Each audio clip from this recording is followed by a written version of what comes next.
Happy Wednesday, everyone. Looks like we've made it to the middle of the week already. It certainly has been a great week full of great stories and great time spent with you here on Cozy Horror. Let's hope we can all make it to Friday, fingers crossed, so we can see what the weekend has in store.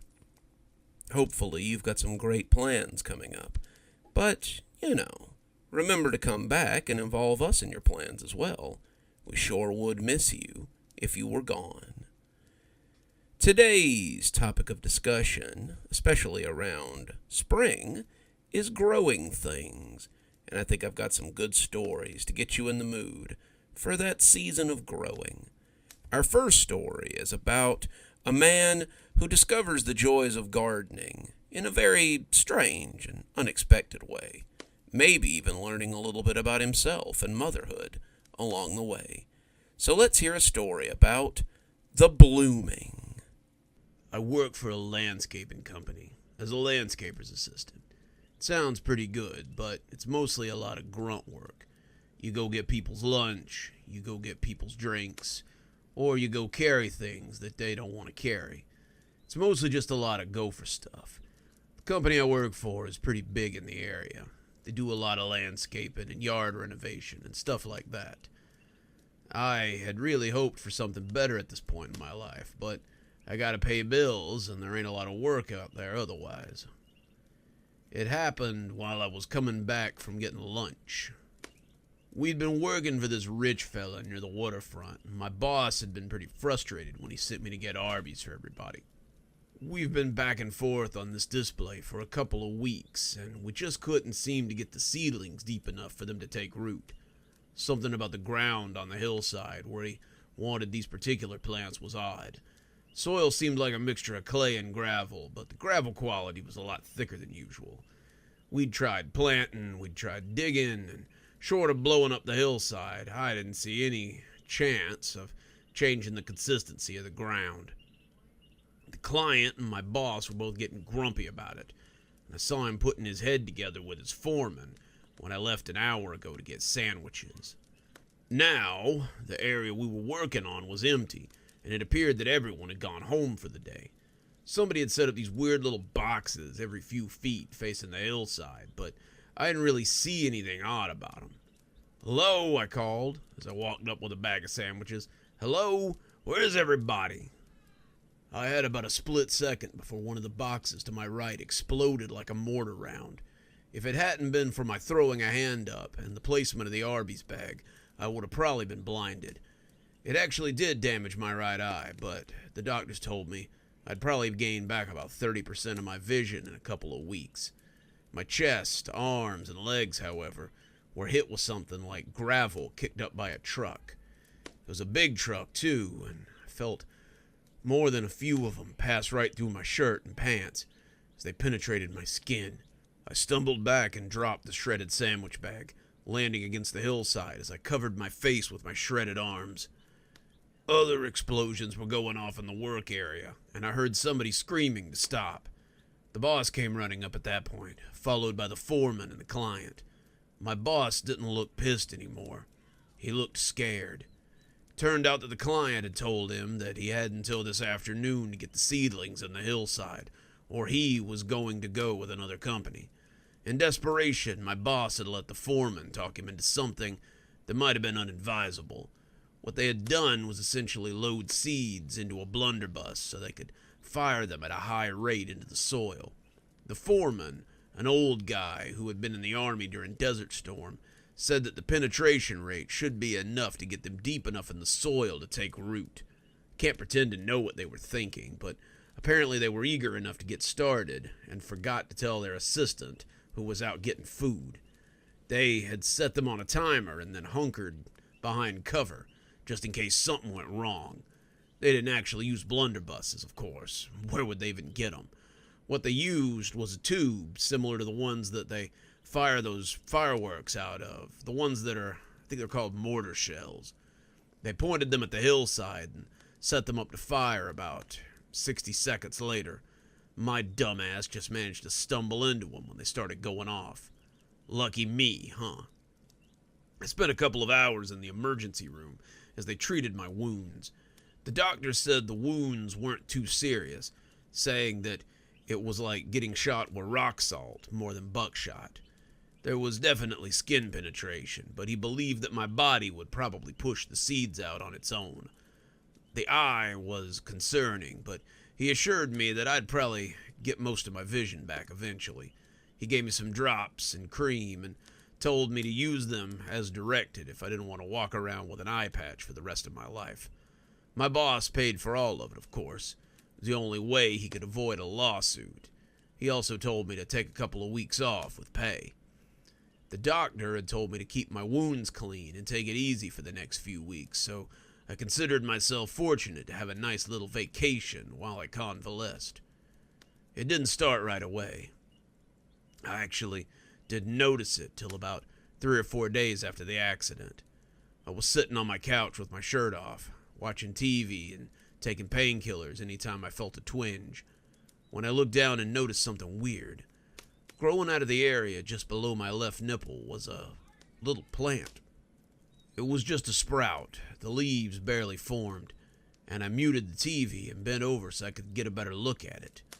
They had cleaned the wounds, but they'd been very clear that my body would probably push the seeds out on their own. It appeared that my body had decided to keep the seeds and give them life. I looked around and saw that there was another one growing as well. I had 2 little blooms on my chest, and I wasn't as worried about it as I should have been at that point. It was kind of cool. I'd never seen anyone with plants growing out of them before. I was on enough painkillers that I decided to see where it would go before it finally stopped. I noticed them on day 4, and by day 6 I counted 6 little sprouts coming out of my chest. 2 of them were coming out of my stomach, 2 of them were coming out of my upper chest, 1 of them was coming out of the dead center of my chest, and 1 of them was pretty close to my heart. I remembered thinking that was pretty cool, looking at the plants as they grew leaves and started to gain definition. They didn't hurt, nothing really hurt, and I wondered what I should do about them. They didn't appear to be hurting anyone, so I figured I would just leave them alone and see how it all shook out. I had a doctor's appointment in a couple of weeks so that they could check on the wounds. I figured if it was a problem, they'd let me know. This was also when I started writing down my observations so I could look back on them later. Day 8. I'm starting to get worried about the speed at which the plants are growing.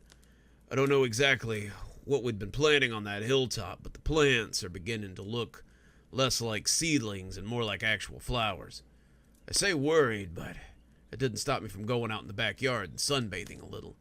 I think it's neat to have plants growing on me, and I thought that they might need a little sun too. I felt a little like I might need to protect them. They were just little plants after all. I don't want anybody to try to pull them out, and I figured if they got a little bigger, people might not try to. Day 9. Some of the guys from the lawn service stopped by to check on me. I told them to wait a minute so I could put on a bathrobe and meet them at the door. I don't want them to see the plants and ask questions.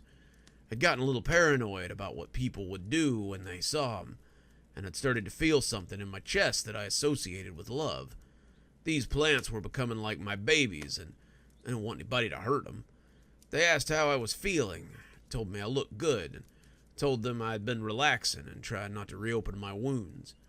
They asked if I was coming back to work anytime soon, and I told them I still had 2 weeks of leave before I had to come back to work.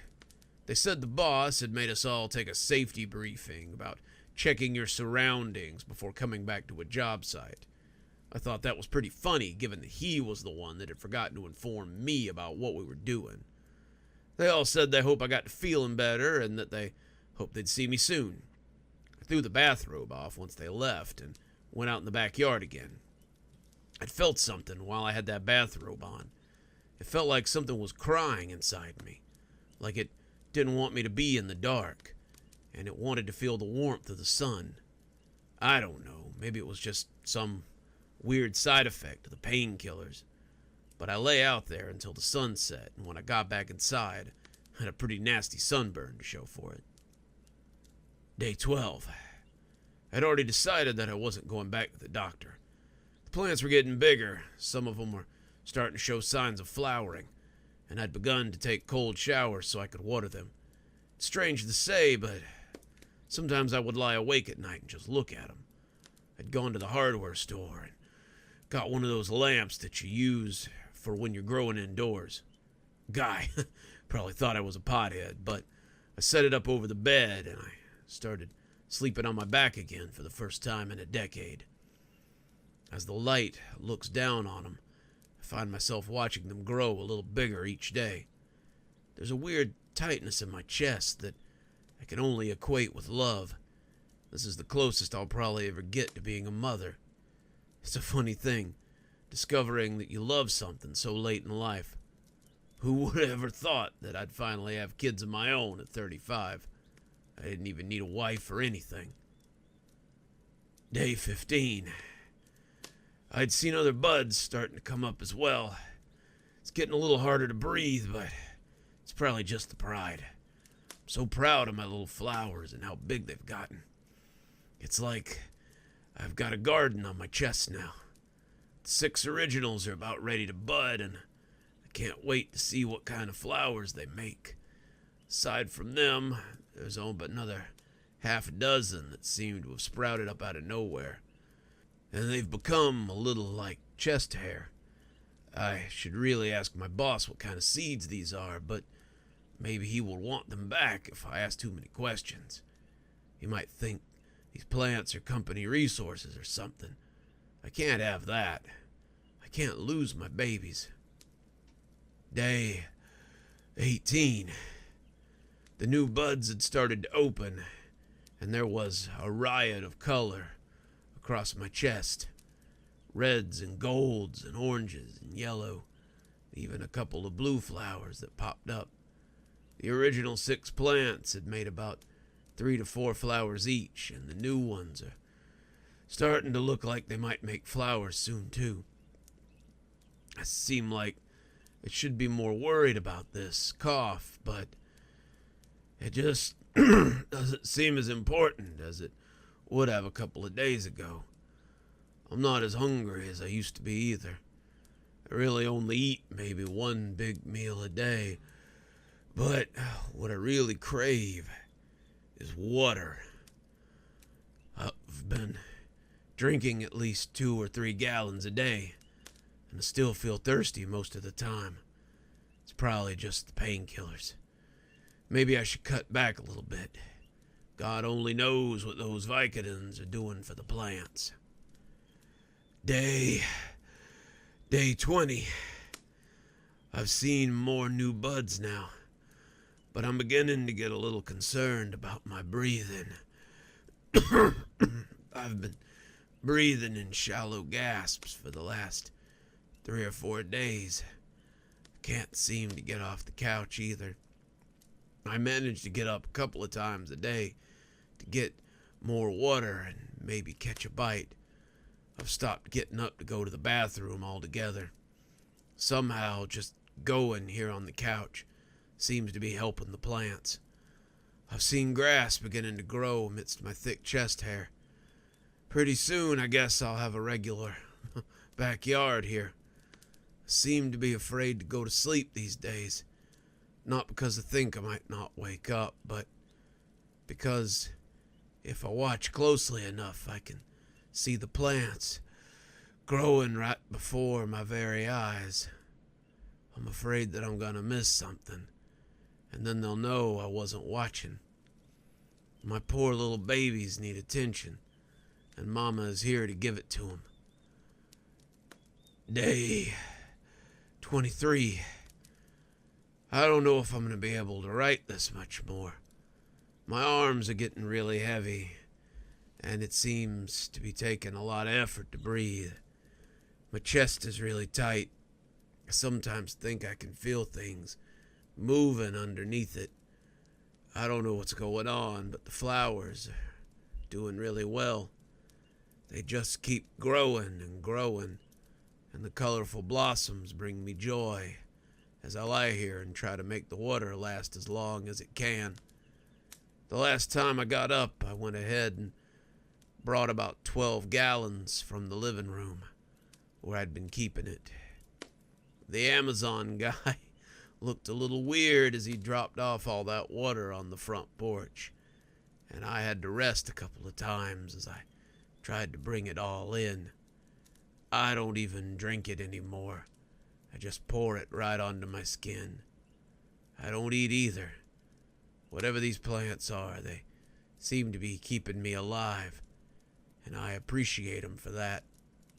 It's nice when your kids take care of you in your old age. Day 30. This is probably gonna be the last one of these that I do. I'm so tired all the time. It takes everything I have to keep breathing. My babies, my babies are doing so well. They're growing out of me like a garden. I can't say that I've ever been prouder of anything in my entire life. I think my heart's been stopping in my sleep, so I've just been staying up for as long as I can. I'm out of water, but it appears that my children have found something else to eat. To whoever finds this, don't hurt my plants, please. Just bury me somewhere nice so they can get bigger. I want my gravestone to be covered in flowers. I want them to keep growing up after I'm gone. Tell my boss I don't blame him for any of this. This is the single greatest moment of my life, and I owe him so much. I feel fulfilled for the first time ever, and it's all because of him. Ah, the joys of gardening. You just never know what you'll discover while you're out in nature. Coming up next, we have a story about a farm, a very specific farm, a farm where the scarecrows move, and sometimes they help in unexpected ways. So let's hear about the cry of the straw men. I grew up in a small town that had more cornfields than people. It was in the middle of the Midwest, a place with one stoplight and only one decent restaurant that probably sells barbecue or cell phones now. It was a tiny place, but if you've eaten an ear of corn in the last 20 years, then it was probably grown somewhere in that area. My family was no exception. Every spring, when the snow finally melted, my dad and I would go out and do the first farming of the season, the rock farming. The only thing that seemed to grow quicker in that area than the corn was the rocks. I asked Dad when I was very young how we had so many rocks that kept coming back every year, and he would just shrug. We would get all the rocks out of the field. Once or twice, we even stacked them up to make a fence, but it always fell down when the rain came. And then we would start planting our 80 or 90 acres for the season. It was a lot of work, but we always did the planting ourselves. There would be plenty of time during the harvest to hire people to help us, but Dad always liked to keep as much of our money in the family as he could. Mom and I would be out in the field right along with whatever farm hands Dad had managed to lay hands on that year, and by the time the last of the corn was harvested, there was always money in my savings account. Some of it was for me, but most of it was for college. Dad was always very strict on the idea that if I wanted to do more than pull rocks out of the ground and grow corn, then I needed an education. He let me go to school as often as I could, but it was just he and Mom and I, so I ended up missing some during the planting and the harvest time. What I remember most about those times were the straw men that we set up in the fields, that and the weird noises that they made. Dad and I would make about 20 scarecrows every year and set them in the field. We usually got the clothes from the ones that were too small for me, or from the rag bag at the church that even the homeless people would turn their noses up at. It was a regular southern social out there, most years. Scarecrows in tube tops and little shorts, fellow scarecrows in chambray shirts, scarecrows in old jackets and sweatpants, and anything else we could lay hands on. We always donated clothes back at the end of the year, but I think the church mostly just threw them away after that. Aside from the clothes, every scarecrow got a wooga horn. Wooga horns were what Dad called them. I don't know what they actually were called, but he would take old cans and stretch a piece of resin string across the mouth. Then he would hang them off the hands of the scarecrows and dangle them from hats, like the earrings of fancy ladies, and when the wind blew through them, it would make a strange sound. It was like a wailing, and it sounded damn spooky no matter what time of day.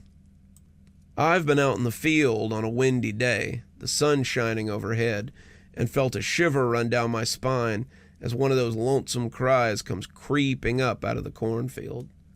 The story I'm going to tell you about is one that happened when I was in high school. It was the year right before I went to college, and it was ultimately the reason I returned to the Midwest when I was done. After what I experienced that picking season, I feel I have a duty to the place. You see, it all started when Dad caught the crud. Dad was a big guy, no shrinking violet, and I don't think I'd ever seen him sick more than a half a dozen times in my life. Any other time I've seen him sick, he had always just muscled through it. He would drink his juice, probably dosed with some corn whiskey from under the sink, and he would hack into his handkerchief as he worked in the field, and he would just get over it. He never belittled me for staying in bed when I was sick, but he was never one to take time off because he was feeling punky. The crud, which was what he called it, was something a little different, though.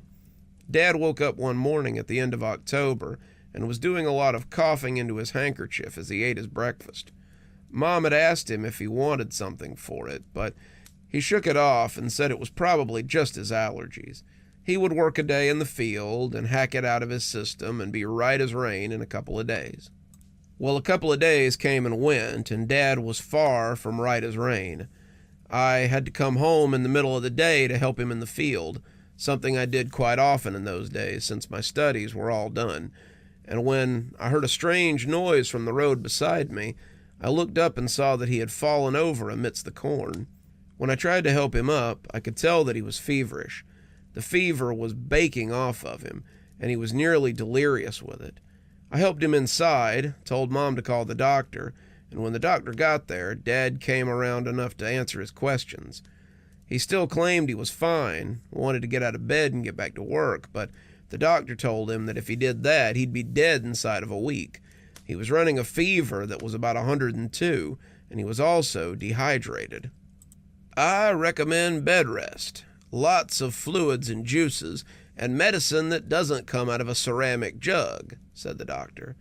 He said the last, looking pointedly at my dad, clearly guessing where most of his medicinal notions came from.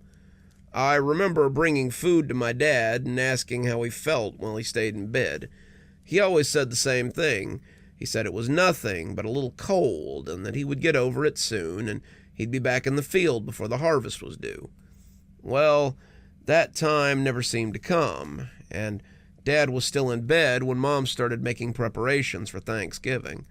I think now, looking back on it, that he must have had pneumonia or something, because he was prone to being sick in the late part of the fall for the rest of his life. It always seemed to come back around Halloween, and Dad would often hire people to bring in the final harvest so that he could rest and be ready when the cold weather came. So, I was the one that had to organize the final harvest that year. There was still fields to be tended, if we wanted that last batch of corn, and I found myself in the field after dark plenty of times that year.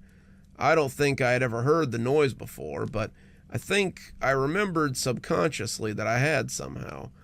I have these foggy memories from childhood times when I couldn't have been more than about 5 or 6, waking up in the night and hearing the wooga horns in the field and thinking that they had to be moving. The lonely sound they made would move from right to left across the field, and sometimes they would go back as I lay there in bed and shivered. There were also times when my dad would ask me if I had moved some of the scarecrows, but I always told him that I hadn't. The scarecrows weren't toys, he had always made that clear enough, and once we set them, they weren't to be moved until the first snows came, and it was time to put them away again. The first week he was in bed, found me in the field after dark, as I tried my best not to disappoint him. I was tending just one row left, really trying to get as much out of it as I could, and thankfully I had the moon overhead to help me. It was full and round, and the light it sent down was better than any porch light. The wind wasn't too fierce that night, but I could still hear the wooga horns on the scarecrows from farther back in the field. I knew that dinner would be ready soon enough, and I was surprised that Mama hadn't called me already. As I prepared to head inside, I heard that lonesome cry a little closer this time. It made me shiver as I decided to pack it in and get washed up for dinner. As I moved through the field, I could feel something watching me. The moon would cast its shadow down on the corn rows, and in that light, I could see something as it scampered between the rows. It was too fast for me to see, too slick to be caught by some half-grown man, but I could still hear that spine-chilling noise it made as it made its way over my senses. At first, it was just one, then two, then 4 or 5. They would stop and start, sometimes sounding miles away the next time I heard them, and my feet itched to run. I made myself walk, however. You didn't run from predators, I knew that, and when I got to the back porch, it took all my senses not to turn around and look behind me. I didn't sleep well that night, and it wouldn't be the first time. When the men came back to help us harvest, I was yawning and stretching as I took my coffee out onto the porch. "Where's the boss today?" said one of them, and I grimaced as I recognized the voice. His name was Michaels, and I didn't much care for him. He hadn't done anything to warrant it, but I had a feeling. Have you ever seen somebody look at you and just knew they were up to no good? That was this fellow. He looked like a rat, and he smelled twice as bad. Most of the hands Dad had hired stayed at this little motel about a mile from the farm, a place that gave discounts to hands we hired. But I suspected that Michaels was sleeping rough in the woods beyond our east field. He came to work dirty, in the same clothes he was wearing the day before, and stinking of sweat. He didn't seem to mind, and he picked corn like a madman, so neither did we. Still, when you were out in the field with him, especially when no one else was around, it was like being inside a sick person's head, all that dull heat and red madness swirling around him like a miasma. At the time, I thought my apprehension around him was nothing but exhaustion.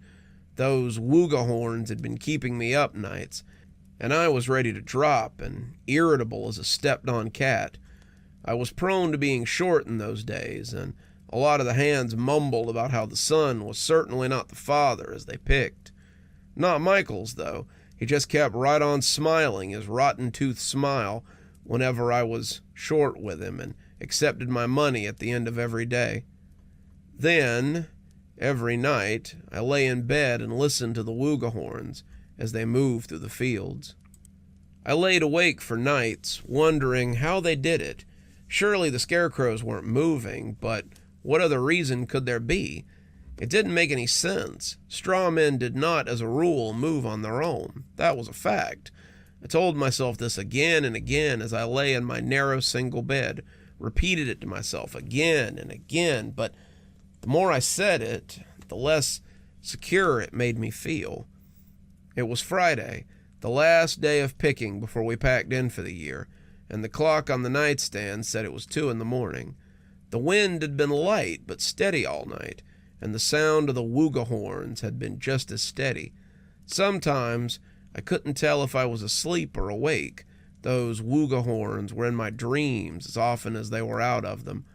They moved in the fields, sometimes right outside my window, trailing a ghastly woo-woo behind them like a crooked tail.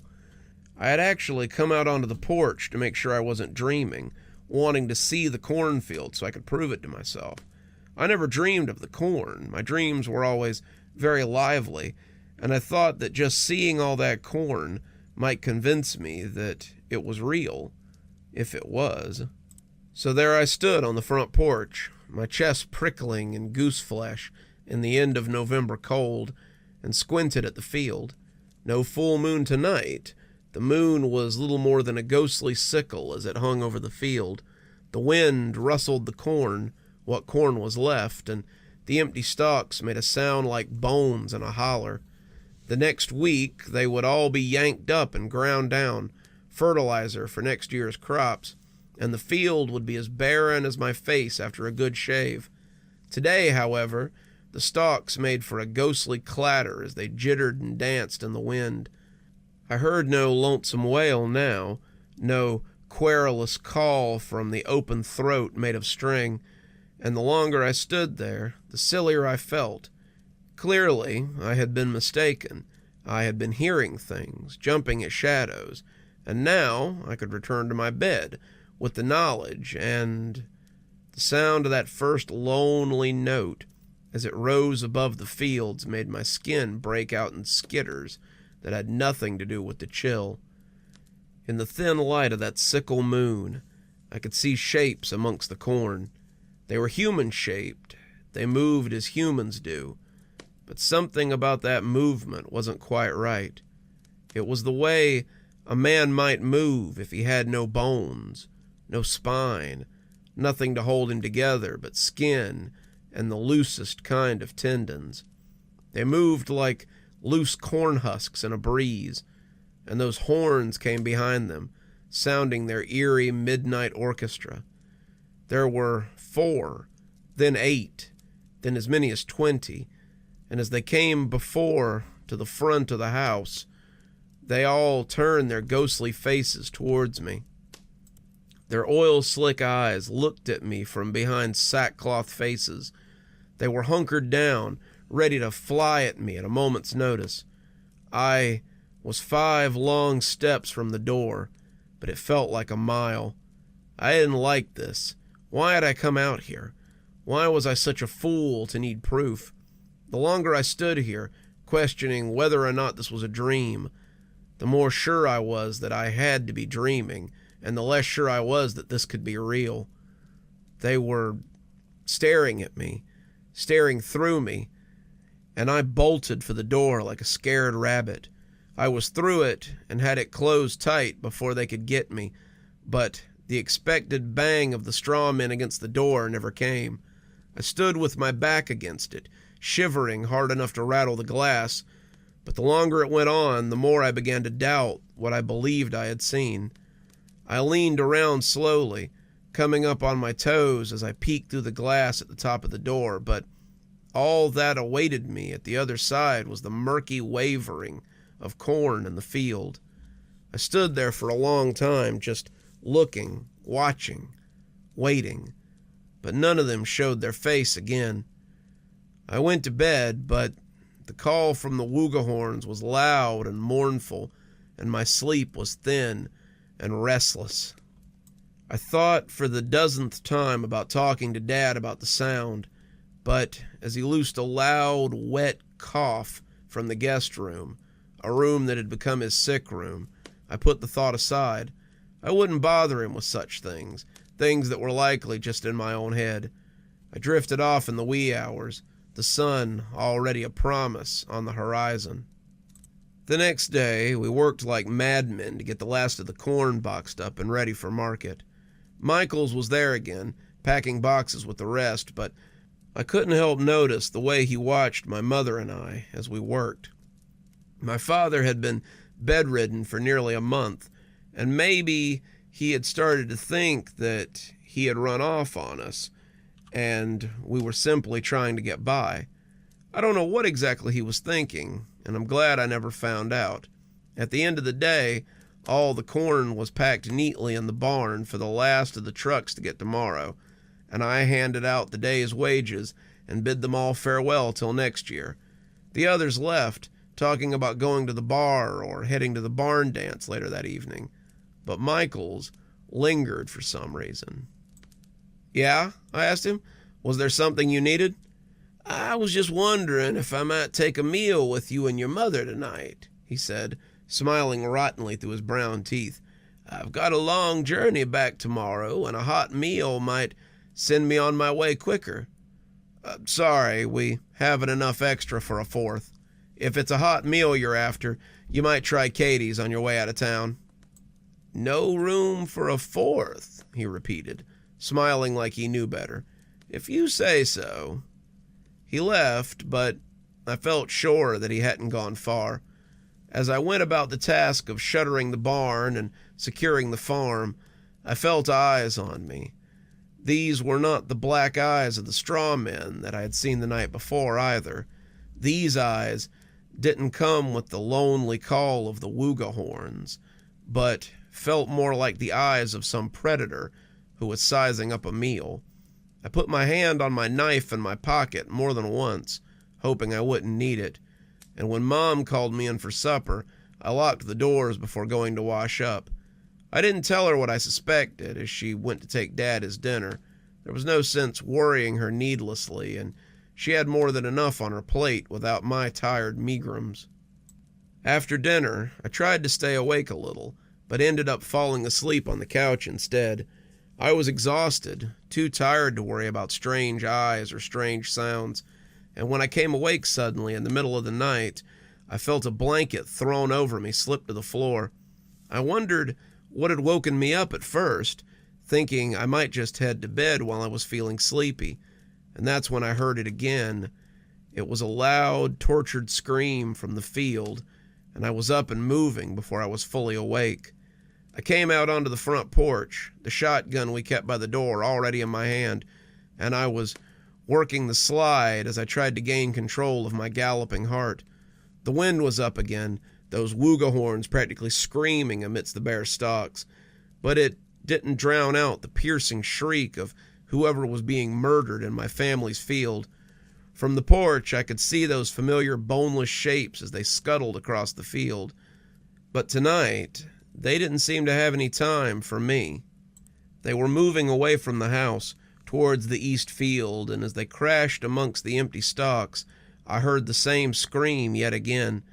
I hesitated on the porch, still not sure I wanted to go crashing off into the corn, but finally I found my courage as I headed into the night. If they were killing someone out there, then I needed to put a stop to it. I went running through the corn, the skeletal stalks slapping at me as I went, and as I came through the farthest row beside the fence, I saw it. They were huddled around it, their faces turning as they regarded it, and when I shouted at them to clear off, they flew like straw in a high wind. It was Michael's, all curled up in the fetal position, and he was dead. I had to get pretty close to be sure, but his chest wasn't moving, and he was lying much too still to be alive. I touched his neck, careful not to touch anything else, and when I didn't feel a pulse, I left him there in the field so I could call the sheriff. He came with an ambulance from the home central, and the guys in the truck said it looked like he'd had a heart attack. His face was set in a rictus of fear, and he had clutched his legs so hard that he had left bruises on them. The sheriff thought I had done something to him at first, but when I explained that I had just found him screaming in the field like that, I think he started to think otherwise. He told me he'd look into it, and a couple of days later he came out to the farm and apologized for suspecting me. "Turns out," he said, taking a seat and inviting me to sit as well, given that my father was still bedridden, "that man your father hired was named Charles Tilley.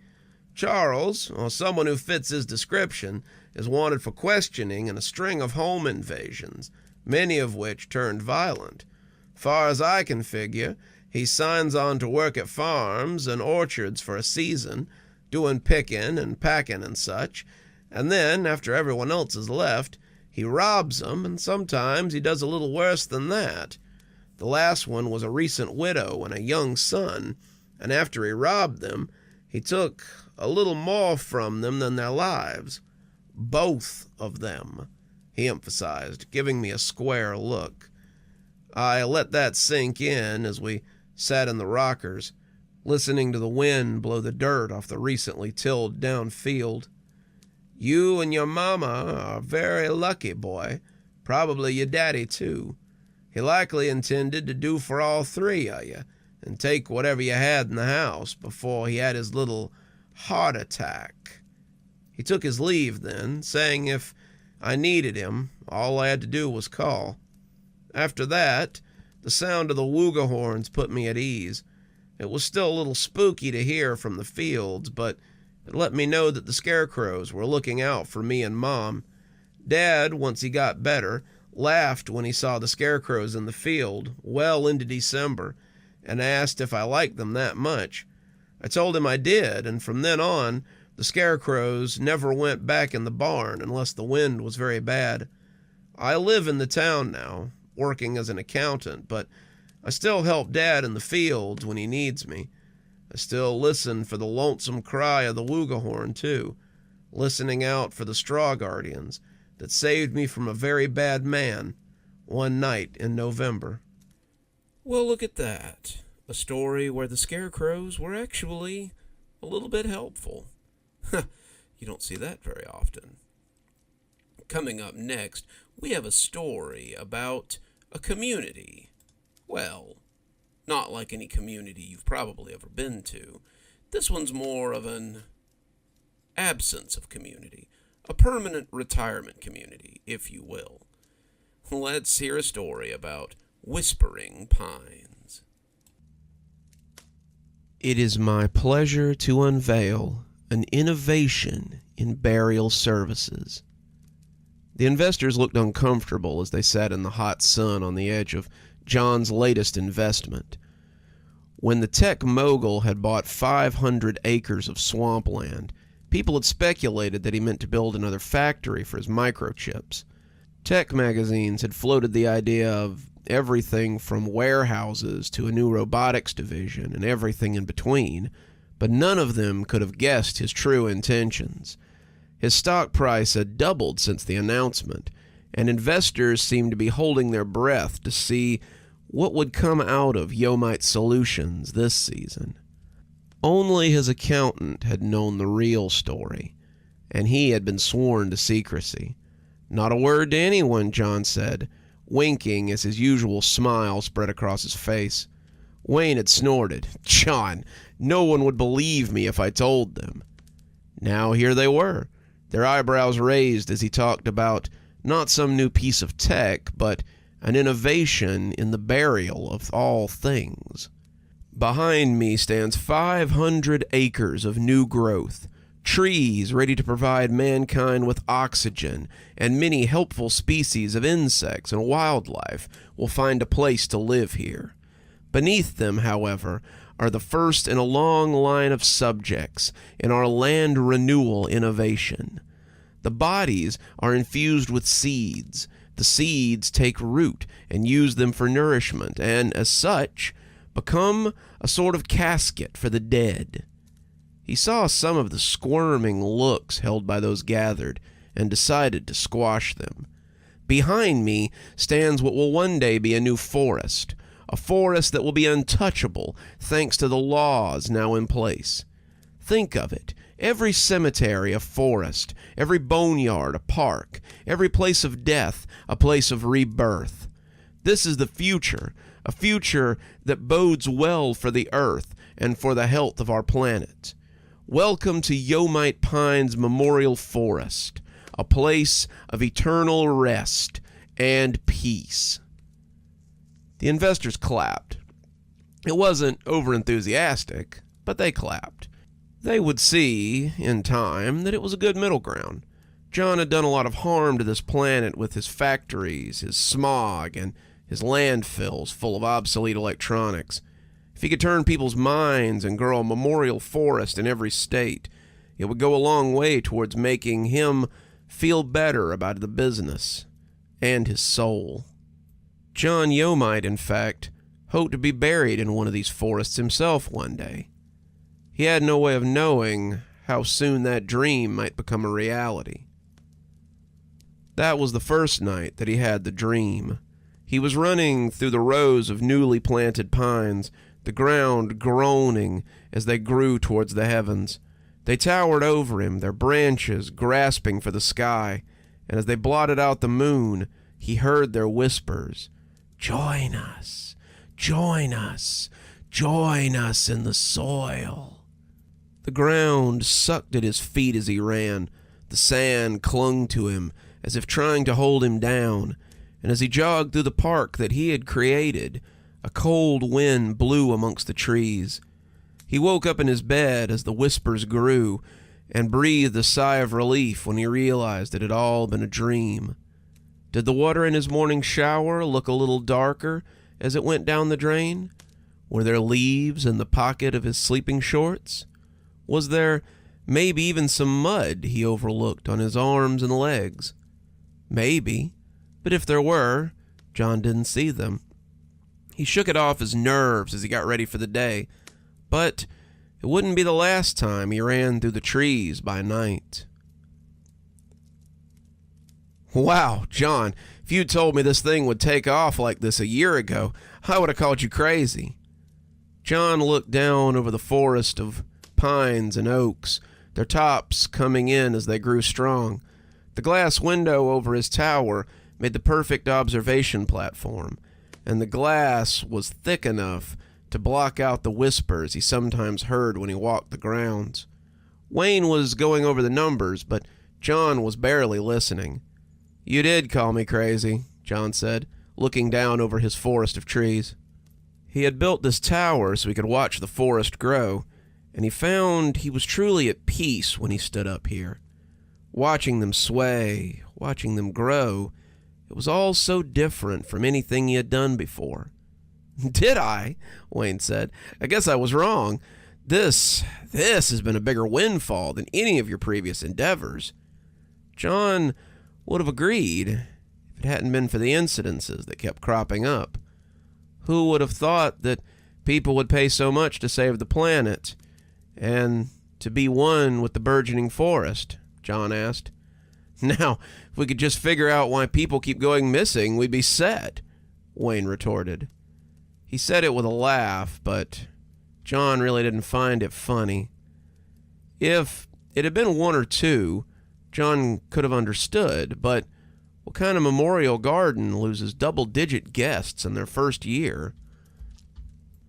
The large forest had become a popular tourist spot, and people had come to camp and walk and take in the natural beauty of the new-growth forest. The trees were only about half the size that they would grow to be, but they were still an impressive stature. They were the living embodiment of those who had nourished them. At least that's what the papers and some of the journals were saying. There were plans to grow more of them if participation was good, and so far it had been. People were interested in helping the environment and having a quiet and beautiful place for their relatives to visit them. And the list of people who had bought places in Yomite Pines would facilitate the buying of another 20 or 30 acres at least. It had all been looking so promising before people started going missing. At first, it wasn't anything to get excited about. A couple of campers never arrived back home. An older couple that never returned to their car after a visit. A man who never walked back out the front gate after walking in. These things were odd, but not unexplainable. People did all kinds of silly things, and this was no more than someone who simply decided to leave by another way, or had forgotten to check out, or perhaps decided to lose themselves on purpose and find a quiet place to die. The kid, however, was something else. Marcus Lorraine was 6 and had accompanied his parents into the little forest so he could visit his grandmother.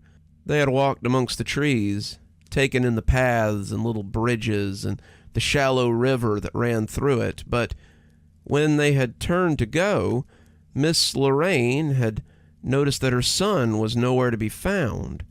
She swore he had been with them when they crossed the little bridge over the river. She swore he had been with them when they stopped to dip their toes into the water. She swore he had been with them when they stopped at the bathrooms. She also swore that she couldn't be certain after they had passed the picnic area and started heading back to their car.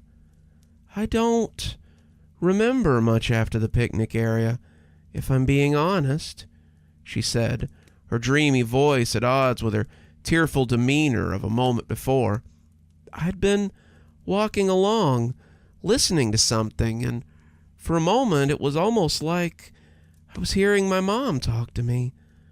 I know how that sounds, but I'm telling you that I could almost hear her voice." Her husband had said something similar, though not quite the same. He could swear he heard people whispering just out of sight, like they were sitting in the woods and discussing important matters. He described it like the scene in The Hobbit, where the dwarves keep interrupting the elves' party. He could hear them, but he knew that if he went to investigate, they would all just melt away and reappear somewhere else. Regardless, neither of them could say when little Marcus had left their side, but he was gone now, and they wanted him found. John stayed with the parents while the forest was searched. He had set up a little command center near the visitor center and was directing volunteers from there. Mr. Lorraine had gone out to help them at the start, but by sunset, he was back at the tent and sitting with his wife. The two were holding each other, both praying quietly as they waited for their son to return. They were upset, but John had yet to see them cry. They were afraid, but they didn't look overly fearful. He would have thought they'd be in shock, except that they kept looking into the forest as if someone were calling to them before going back to their prayers. "This isn't good," John said under his breath. "You don't say," Wayne had said, looking at the parents as he pitched his voice low. "Be as glib as you want, but Marcus Lorraine's disappearance doesn't look good." Wayne pulled him aside out of earshot of the grieving parents so that they could talk. "Do you have any idea how many kids go missing in the national park every year? Do you know how many theme parks lose kids without the help of creeps? Kids wander off, John. Probably find him asleep under a tree somewhere." They did not find him asleep under a tree somewhere. They didn't find him at all, as it happened. Marcus was the 15th person to go missing in the park that year, but he wasn't the last. "We've had hundreds more pre-orders for the upcoming acreage. We'll sell the plots as quickly as they become available. It's almost like we're printing money." John was glad that Wayne had forgotten about the kid so easily, but John found it a little more difficult. He remembered each of the names, each a civil suit their families tried to file before his lawyers shut them down, and he supposed he probably always would. Wayne went on talking, but John couldn't take his eyes off the trees. Their sway was so hypnotic. Maybe this was why people kept going missing. That, or the whispering that he heard sometimes. He could even hear it a little up here, but it was always worse when he was on the grounds. It was like a slithering little voice that wormed its way into his ears, begging him to come and join the others who had already come to this place. And why not, he thought. They all seemed to have found peace here. Everyone seemed to find peace here. Maybe that was why so many of them came here too. "How's your mom?" Wayne asked suddenly, and the question jarred him back to reality. "Some days better, some days worse. She's fading, but she's going out slowly." "Will you plant her here too when the time comes?" Wayne asked, the question sounding uneasy. "I've saved her a spot from the very start," John said, looking at a place near the base of the tower. "I grew this forest for her, after all." Wayne excused himself after a little more small talk, but John stood there and watched the trees sway. Who wouldn't want to be laid to rest in such a peaceful place? It's an honor to stand here and ring in a year since the opening of Yomite Pines Memorial Forest. The crowd applauded excitedly, but as John stood looking out over them, all he could hear was the wind through the trees beyond them. They were all pines here at Yomite Pines, somehow or another. Mighty pines that grew lush and deep green in the hardy soil. In about a year, they had grown past the projections put forth at the start, and John now stood beneath towering trees that had been little more than half-grown saplings 2 years ago when he'd begun planting. He shuddered a little as Something else rustled against his subconscious, but he put it aside, like he always did. It was just nerves, after all, just like the dreams. I'm proud to say we've incorporated another 100 acres, 50 of which has been donated by the North American Wildlife Foundation to help with the deforestation efforts. Of those new 100 acres, we have already filled 50 of them with fresh growth and new remains. The Yomite Pines Memorial Forest will soon be a forest stretching across the newly reclaimed land, and our world will be better for it. The applause from the crowd was much more enthusiastic than they had been last time. The thought of a forest of dead people had been a little sickening, a little spooky too, but now they were behind him. This reforestation project was a big hit, and people were signing up for plots in the hundreds. Though Yomite Pines might be a big hit with the people, John was beginning to have reservations about the project.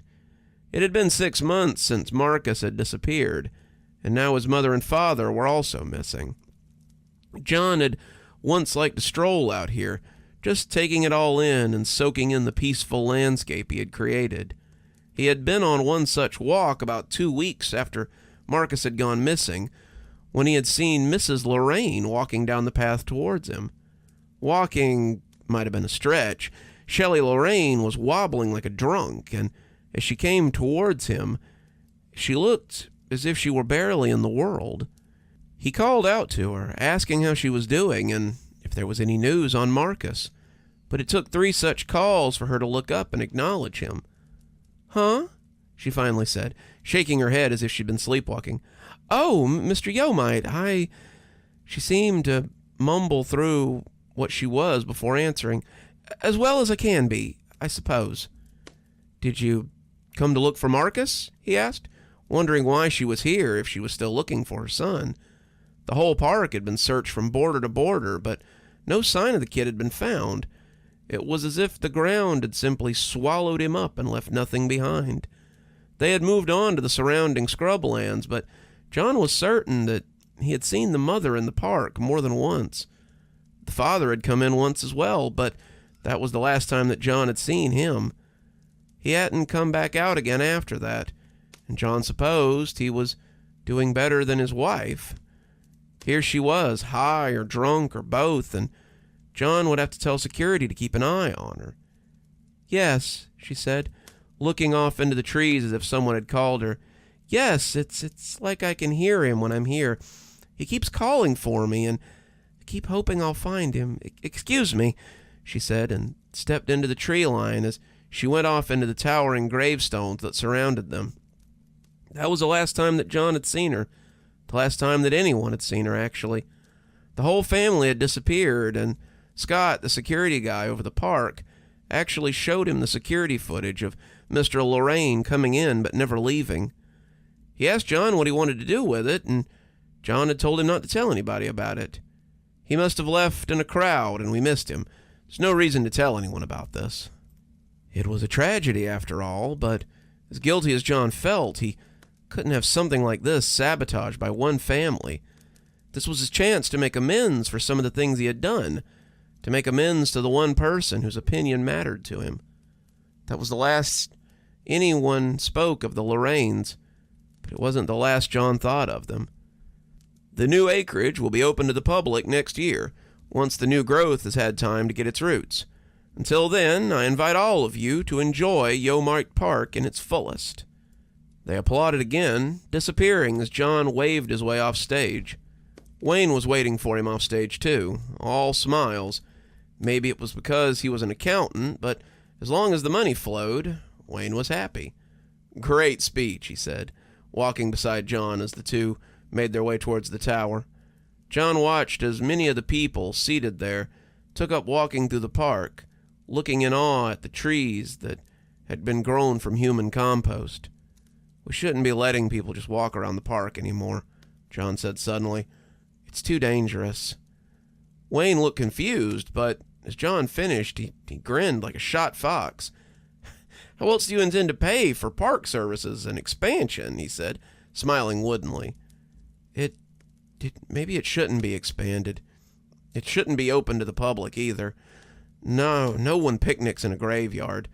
No one goes bird watching at the cemetery. The longer we let them walk the paths of Yomite Pines, the more of them will go missing. We're up to 20 this year, and it's probably more like twice that number. Something's happening here. You're too money hungry to see it, John said, now real emotion in his voice. Wayne looked like he wanted to say something cutting, but he contented himself with a lame, says the billionaire tech mogul. John rounded on him. This has nothing to do with money, nothing to do with fame or glory either. I've spent years killing this planet with my selfish ventures, and now it's time to give back. The planet deserves a chance to heal, and I intend to give it that.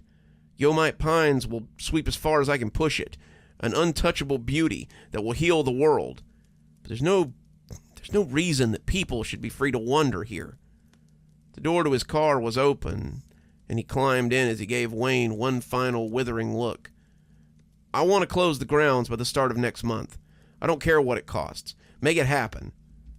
Wayne watched him go, and he sighed as he watched him get smaller in the rearview mirror.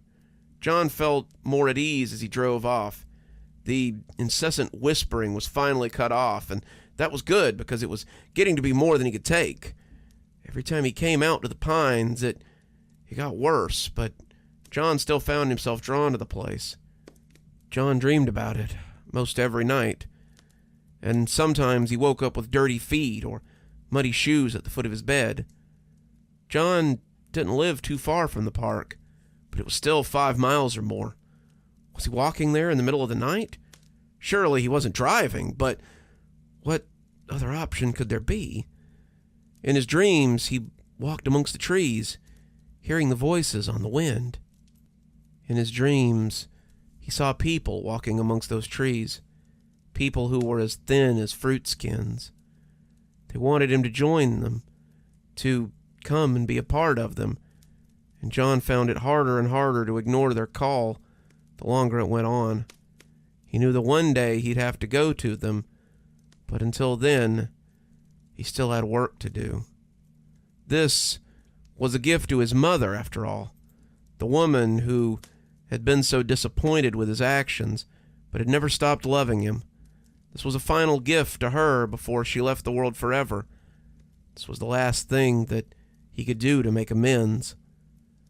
The valet parked his car as he pulled up to the hospital, and as he rode the elevator up to the 7th floor, he wondered what state he would find her in today. She'd been getting weaker as the cancer ate at her, and it seemed unfair that it should be something like that would take his mother from the world. She, who had marched against deforestation, who had gone to sit-ins for cleaner oceans and for endangered species, the woman who had loved the earth with all that she had, was going to be taken from it by something as mundane as cancer. His mother was going to be eaten alive by something that none of his money could do anything about, and John hated that more than anything. He came in to find her napping, but she opened her eyes as he took her hand and smiled at him. "How are you feeling today, Mom?" he asked, trying not to cry, but knowing that his eyes were leaking. "Like I'm dying," she said, smiling despite herself. "Just not fast enough for the cancer's liking. We added another 100 acres to the park today. The ceremony was great. I wish you could have been there." "Me too," she said, her eyes drooping.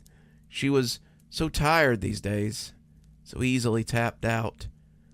"Mom, am I doing the right thing here? I know this is helping the environment, helping the world, but is it the right thing?" His mother smiled, her face sad but content. "I can't tell you that, dear. We all have to decide what's right and wrong for ourselves. I only want to do what would make you proud of me, what would make you proud to have me as a son." John was crying, really having a good boo-hoo, but he didn't care who saw it as he pressed his face against her shoulder. "Well," she said, laughing hoarsely, "then I'm glad my pain could be useful for something."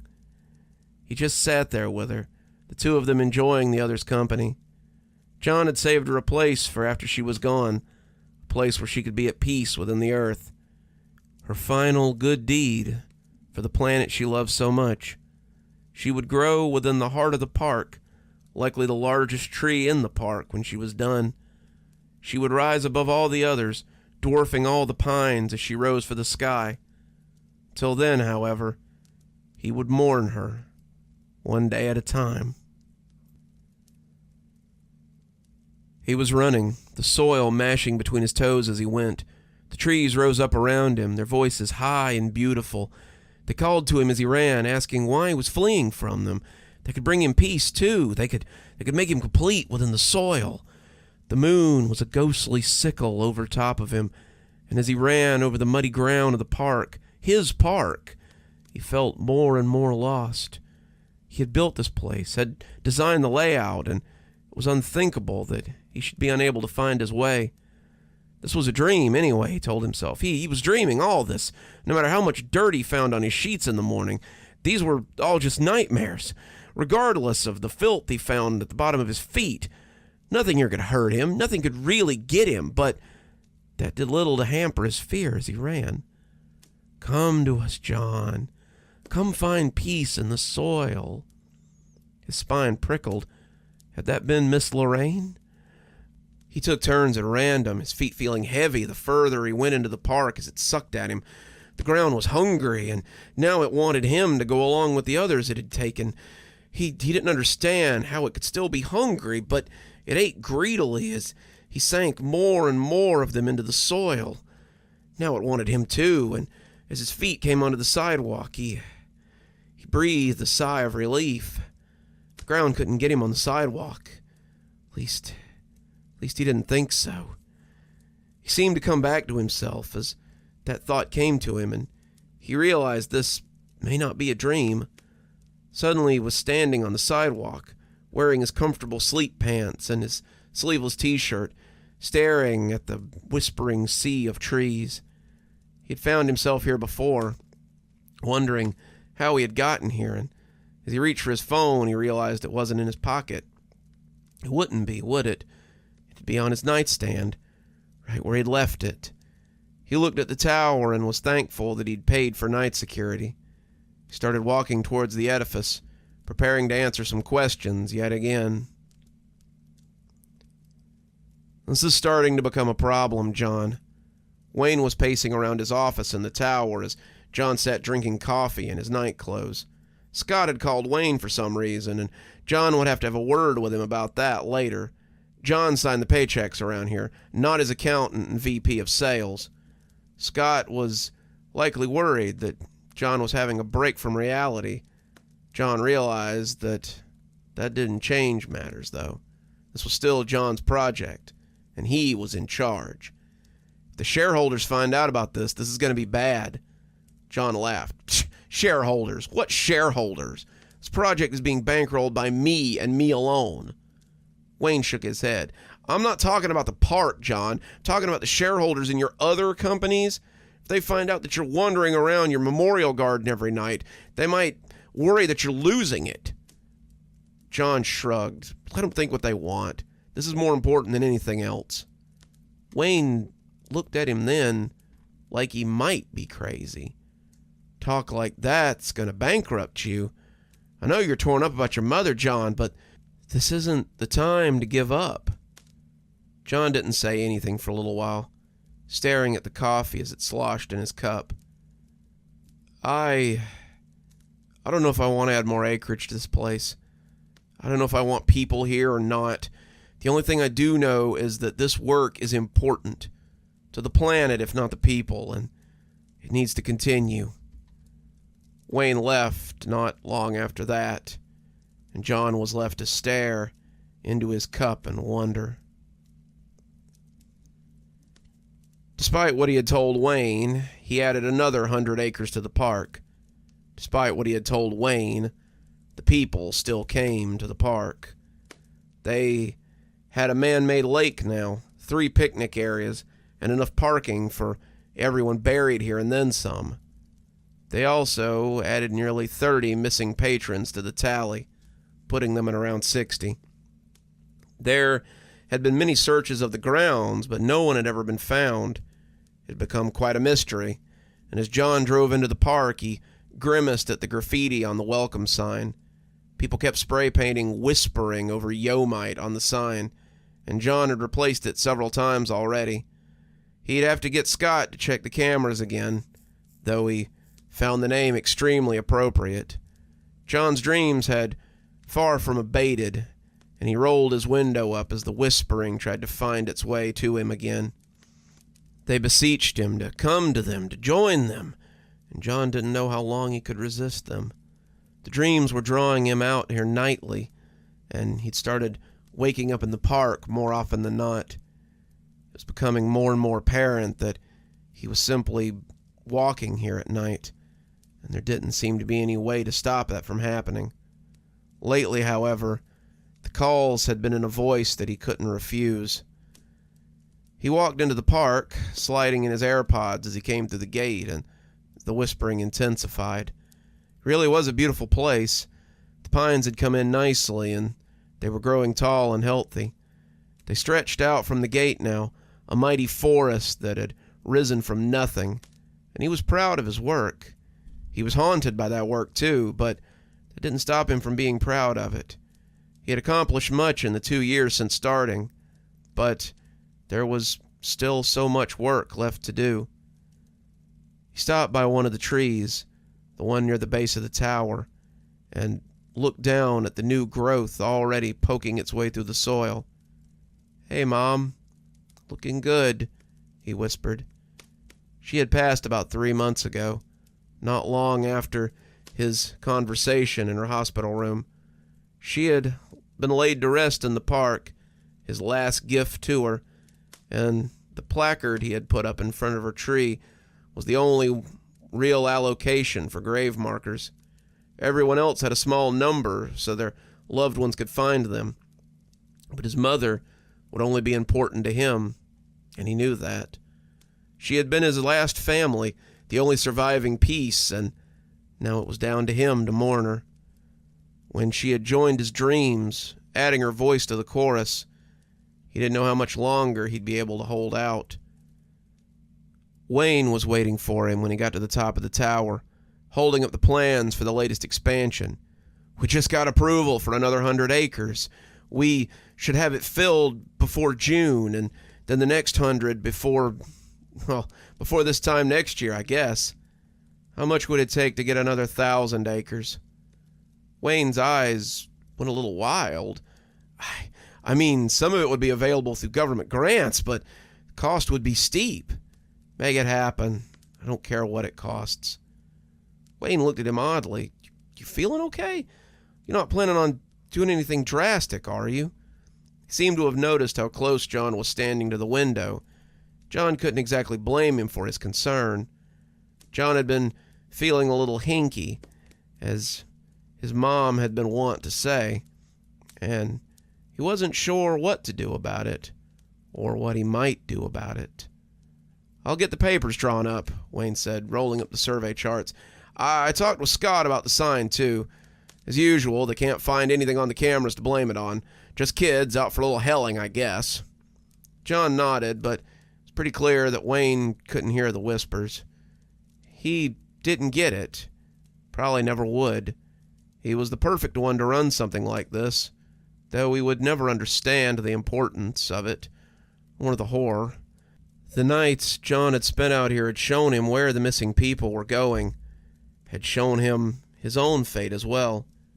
The whispering would get him one of these nights. It was only a matter of time.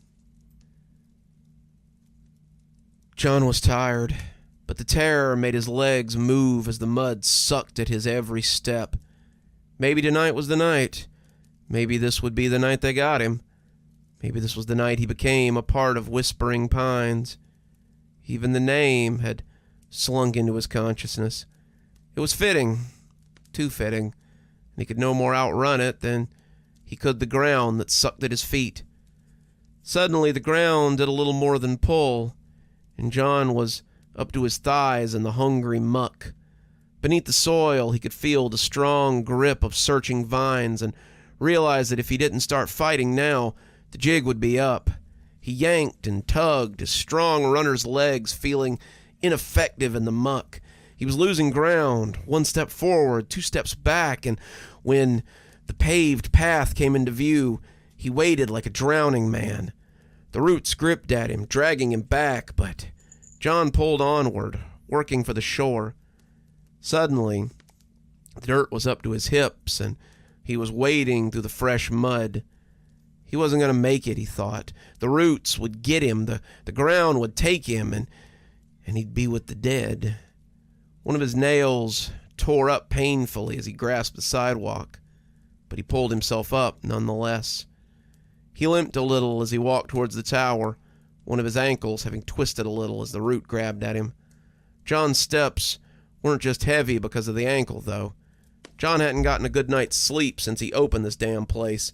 He was exhausted, living off cat naps in his office, or the 4 or 5 hours he snatched a night. John was used to weird sleep schedules, and he had kept strange hours throughout college, but as he got older, it became harder to maintain. He didn't know how much longer he could last like this, and as he came to a familiar placard, he stopped in front of it. His mother's tree was larger than it had any right to be. Seemed larger than it had been this morning, in fact, and the concrete bit at his knees as he dropped down before it. "Mom," he said, tears running down his face. "Mom, I don't know how much longer I can do this. I'm so tired. I want to rest. I want to..." When his mother's voice shuddered against him, like the caress of a bird's wing, he looked up and saw her. She was lovely, bedecked in leaves and green, the queen of summer in all her glory. When she reached down to touch his face, her hands felt like flowers against his skin. He closed his eyes as he leaned into her touch, her words like summer sun on his skin. "You've done your best, John. Come, rest with us."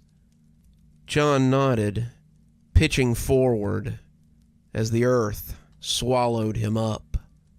He should have been terrified, but the embrace felt almost womb-like. It felt so natural, like coming home, and John breathed in a lungful of soil as the darkness enveloped him. "Welcome home," his mother said, and John felt at home. It's my tremendous pleasure to announce the expansion of Whispering Pines Memorial Forest. The park has become less of a memorial and more of a forest in its own right now, and I hope someday to see hundreds of forests like it, instead of useless granite slabs that do nothing but take up space. I know if my friend, John Yomite, or his mother, Tera Yomite, could see how this project had expanded, they would be very proud of the work we've achieved here. I've watched this garden grow into a mighty forest, and I couldn't be more proud to be a part of it. John watched as Wayne spoke to the crowd, telling them about the new backer who was interested in what they were doing here. John understood the words he said, things like the woman's name, Titania Thurston, the Green Society, and Kashmir Botanical Gardens, but they didn't mean anything to him. If someone was interested in his idea, that was good. If they let the forest rot, he supposed that was okay too. John was part of the Whispering Pines woods now, and he supposed that others would be too, very soon. Being a tree was probably the best thing he'd ever experienced, and he was eager to share it with others. Wayne still couldn't hear him, but he would, someday. Some of those in the crowd could clearly hear him, and they'd likely join him too, someday. John had time, after all. He certainly wasn't going anywhere. Sounds like a lovely place to die. I wonder if I can go ahead and get my plot reserved. Coming up next, we have a story about the love shared between a grandpa and his grandson, and the strange request made by Grandpa at the time of his passing. So let's hear a little more about Grandpa's garden. I came home from work to find my wife vacuuming in my son's room. "Again?" I asked, already guessing the answer. She sighed. "It's the second time this week, Dave. I need this to stop. I shook my head, laughing a little. I'll talk to him, I promised, and went to find my son. It isn't that strange for kids to collect things. Some of them collect bugs or baseball cards or interesting rocks, but my son's interest was getting pretty weird. I could have understood finding Pokemon cards or even a box of old animal bones, but what he was collecting was dirt. It had started on Wednesday when his mother had been changing his sheets. She had noticed some dust on them, but that's pretty common for a 6-year-old. He wasn't a huge fan of baths, and sometimes he slept in the same clothes he had went to preschool in. It wasn't until she picked up the pillow so she could remove the case that she found the fistful of dirt that was hidden under it. It was quite a bit of dirt, or so she said. She claimed it was about 6 or 7 big handfuls, and she wondered how long he had been putting it in there. She cleaned it up and asked him not to put dirt under his pillow again. It seemed he hadn't listened. I walked into the kitchen to find David coloring a picture at the table. I could see that he'd been digging in the dirt again, even from here. It seemed he'd been digging in the backyard a lot lately. David liked to garden, which was weird for a boy his age, but we tried to encourage him to be curious. His grandpa, my dad, had been teaching him how to garden before he passed, and I thought that he might have been continuing the garden his grandpa was tending as a way to remember him. I looked over at the back door as I approached the table, and I could see the flowers coming in. I guessed that David, like his grandpa, had a green thumb. "What you drawing, buddy?" I looked over his shoulder and saw that he was drawing flowers that circled a big tree, the very garden that I'd been looking at. "The garden," he answered, in his innocent little voice. I nodded, rolling a purple crayon under my finger. "You been playing in the garden today?" "Mm-hmm," he said, his tongue sticking out as he colored. I nodded again, clearly beating around the bush as I tried to get to the point. "Mom says she keeps finding dirt under your pillow. Is there a reason you keep hiding dirt under there?" "'Cause he tells me to," David said. "Who tells you to, buddy?" He opened his mouth, but he seemed to think better of it. "No one," he said, too quickly. That made me feel a little uneasy. "You can tell me, buddy. Is someone making you put dirt under there?" "No," he said, and when he kept ignoring me to color his picture, I started to lose interest. "Okay, well, no more dirt under your pillow. Okay, buddy?" "Yes, Daddy," he said, and I left him to his coloring, thinking the situation had been handled. I was heading to the shower later, his bedtime already passed, when I heard something that made me wonder. No, they say I can't do it anymore." "I don't know. I don't want to stop talking to you, but I have to follow the rules." He was quiet. He seemed to be listening to something. I know you want out. I'm trying my best, but it's hard to dig." I peeked around the corner and saw him lying in bed. He was talking to his pillow, his words muffled sometimes as he spoke to whoever it was that he was talking to. If someone was talking to him, it was too low for me to hear, and when he rolled away from the door, I wondered if he was talking to the dirt that was probably under his pillow. I started watching him a little closer after that, especially when he was in the garden. He watered and weeded daily, but sometimes it seemed like he was just digging, like all kids did. But this digging wasn't as haphazard as it could have been. He was digging in a particular place, what would have been the south side of the tree. I didn't really like him playing there. It stirred up a lot of memories, but it would have seemed odd for me to tell him to stop. He was digging in the exact place where his grandfather had laid as he breathed his last. I took some comfort that he had died in his garden, a place he loved more than most people, it seemed. I'd seen him working in the garden all the time when I was a kid, but my interactions hadn't been as nice as the one I'd had with my son. No one was allowed to touch his plants but him. And I got taken to task more times than I care to remember over things that happened in the garden. An errant football or a misthrown baseball was all it would take to get a lick with the belt across my backside. My son seemed to have been immune to this, however. When he was born, he had become the apple of his grandpa's eye. My dad would take him into the garden, teaching him how to till the soil, how to plant, and when to plant. They had loved it out there, but Dad had always made it clear that it was an activity for him and his grandson, and I wasn't invited. "You just mess it up, like you did when you were little," he would say. Now it seemed my son was keeping the garden in his memory, but it was still weird to see him out there digging so furiously. The dirt kept appearing under his pillow. Not just under his pillow either. The dirt was beginning to appear under his bed. His mother was beside herself, and every day when I came home, it seemed like there was more dirt in the house. "You have to talk to him," she said one night, my son once again coloring at the table. "Today, I found it under his bed, under his pillow, and in buckets in his closet. I don't know how it's getting in here, or where he's even getting it all from, but it has to stop." I rubbed my neck as I came into the kitchen. I'd never been as hands-on as my dad had been. I didn't want my son to fear me the way that I had feared his grandpa. I tried not to shout, and I'd never so much as swatted his hand. I wanted him raised differently, but it seemed that now I'd given him a little bit too much leeway.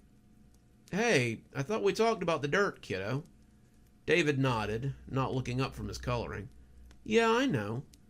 He was coloring another picture of the garden, the flowers in bloom, and now there was something different there, too. In the middle of the garden was a dark hole that seemed to sit right between all the colorful plants. A hole with a pair of red eyes looking out of it. I didn't like that hole. It was right in the place my son usually dug, and it made me shudder. "What's that?" I asked, pointing to the hole that he had colored with his black crayon. All except the eyes. "Nothing," he said, too quickly. "No secrets, pal. Come on. I won't be mad. Does it have something to do with the dirt?" David looked like he wanted to say something, but instead he just shook his head. "No, it's just a hole." I didn't press it, but I probably should have. I reminded him that the dirt needed to stay in the yard, and he went back to coloring. That night, however, I lingered by his door after lights out to see if I could catch any more weird conversations. I wasn't disappointed. My wife looked at me strangely as she came out of the bathroom, but I shushed her and told her to move on. She shrugged, shaking her head as she went past, but I was sure that the whispering had something to do with it. I was crouched by the doorframe like some kind of stalker as he wallowed down underneath his covers. When David started whispering, I was ready. No, they said I couldn't anymore. No, they'll catch me and I'll get in trouble. Mom already said I couldn't play video games until the weekend, and it'll be longer if I get caught again." David paused for a long time then, like he was listening to something, and when he spoke again, I could hear the tears in his voice. "Don't talk like that. Of course I love you. I want you to get better. I know, but I can't keep bringing it inside. I know why you want me to do it, but I can't. If you loved me so much, then you wouldn't ask me to." And then I heard him flop over and go to sleep, and if whoever he was talking to was still talking, he wasn't listening. I kept watching him over the next few days, but he didn't even go near the garden until it was time to water or weed it. David stayed inside more, reading or coloring, but the dirt still appeared. It wasn't a lot, just a few handfuls beneath his pillow, but my wife was beside herself with anger. She grounded him for a month from playing video games, and wouldn't let him stay at his friend's house until further notice. He nodded, accepting it, but I'd begun to wonder where it was all coming from. I mentioned this to her, but she just pushed it off as him doing it when no one was looking. It's under his pillow. It has to be him. Who else could be bringing dirt into the house? Punished or not, David didn't seem to be bothered by it. In fact, I thought he might be getting sick.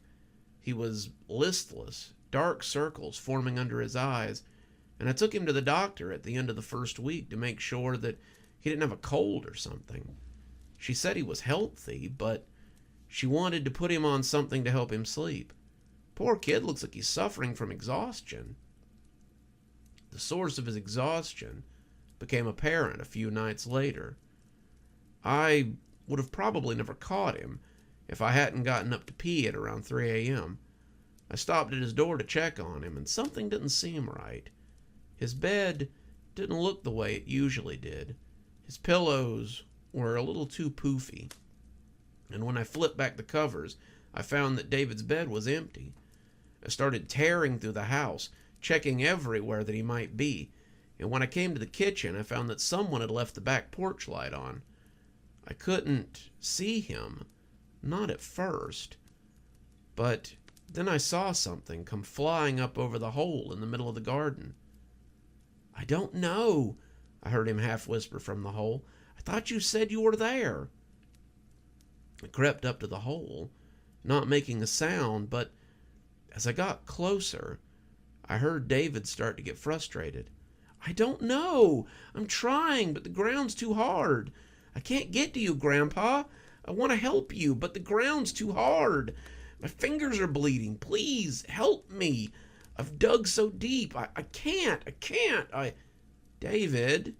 I asked, and he jumped and looked up guiltily. "It's a little late for digging, don't you think?" He looked down as he stood in that hole, and when I put a hand down and offered to get him some hot chocolate so we could talk about this, he shook his head. No, I need to get Grandpa out. He says he's trapped, and I need to get him out." He tried to keep digging, but there was no going any deeper. My wife came out when I called for help, but we couldn't manage to wrestle him out of the hole.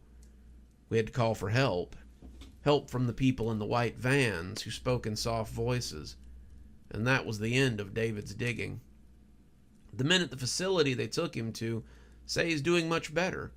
Being away from the garden seems to help him, but they want to keep him for a while so they can be sure. I hate it for him. I hate seeing David like this, and I hate even more that I can't tell them the truth. The truth is that I know why David keeps the dirt under his pillow. It's the same reason I try to avoid the backyard as much as possible. You see, I haven't been the best narrator, and for that I apologize. I had thought that only 2 people knew what really happened to my dad. To most of the world, they think he just wandered off and never came back. He'd been diagnosed with dementia after all, but he was such a stubborn old goat that he wouldn't go live with anyone. The only person he ever remembered was David, but after getting a call to come pick him up from the police, I'd tried to put my foot down. Dad didn't like that. He didn't like that one bit. This time, however, when he tried to put his hands on me, I pushed him away, and he smashed his head on one of those huge roots at the bottom of the tree. Dad had made my childhood a living nightmare, and I wasn't going to let him take my adulthood because I had finally decided to stand up for myself. So I buried him. I buried him in his garden. I planted some flowers on top of it. No one looked too hard. People moved on, and as his only living child, I took control of my childhood home and his accounts. Sitting here writing this, I can hear him whispering as I sit on the back patio and listen to the night birds. He wants out. He wants to be buried next to Mom, and he wants the police to know what I did, but he'll need something better than a 6-year-old to dig him up. The concrete I poured on top of him before I filled in the hole will keep most things from uncovering him. The more I think about it, the more I think this backyard could use a pool. Something below ground. Something with a diving board. I think those flowers have been here about long enough. One more story for you, and I promise I've got a pretty good one to go out on. It's the story of something that's grown in a field, something that's grown on the farm. something that's grown as a man's only produce for quite some time, the pinnacle of his garden and the bane of his existence. So let's hear a little bit more about blood pumpkins. What in the hell are those? Clarence had gone to Reggie's Veggies to buy seeds, just as he had every year since Reggie had opened. David Decker probably bought his seeds here too, Clarence reflected. It was part of the reason that Clarence kept coming back. The fact that Reggie was a friend since boyhood, and Clarence taking his business to a new feed store up the road would hurt his feelings, was secondary.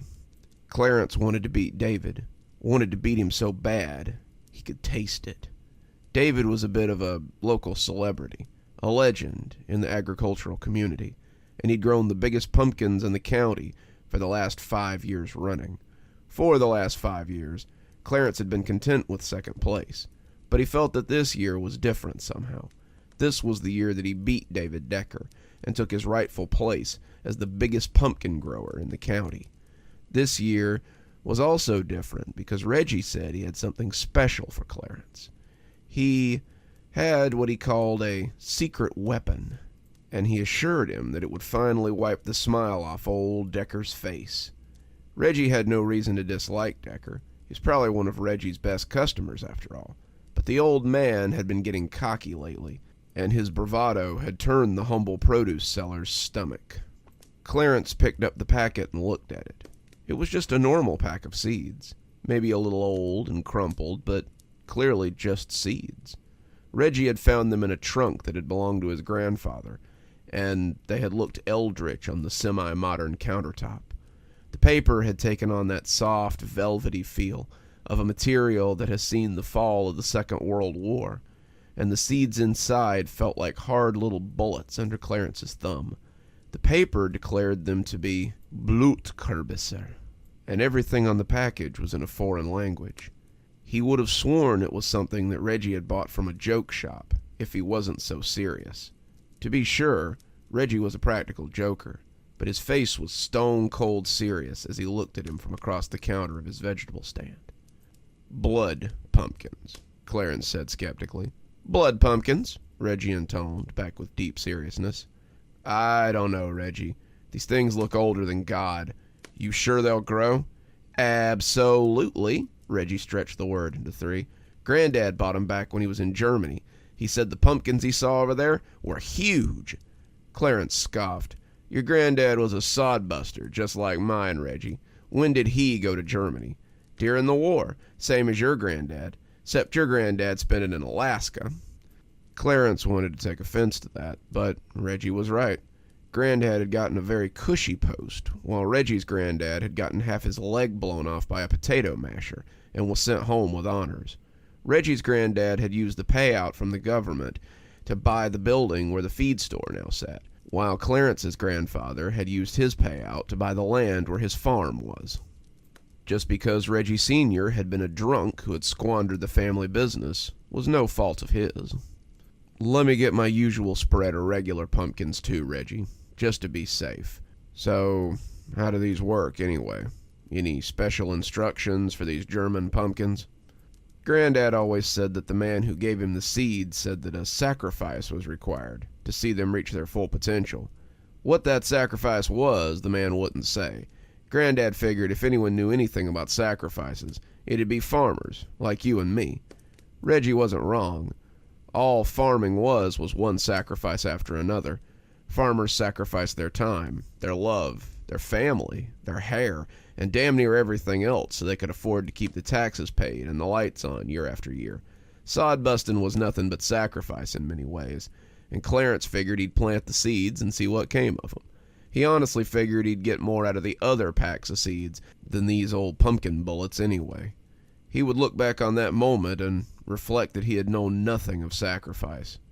The seeds went into the ground in the east field, just like generations of pumpkins had before them. As he stood up and rubbed the dirt from his hands, he looked across the field he had nurtured and felt the same sense of pride he always did. Corn was coming up, potatoes and yams, beans and peanuts.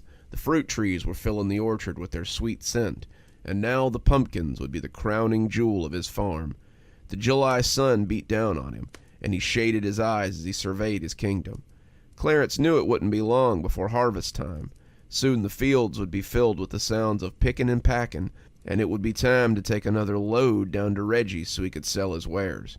Clarence could lay enough back to make it through the winter, and maybe even a little more for the inevitable repairs to the barn or the house, maybe for some expansion next year when the taxes came in.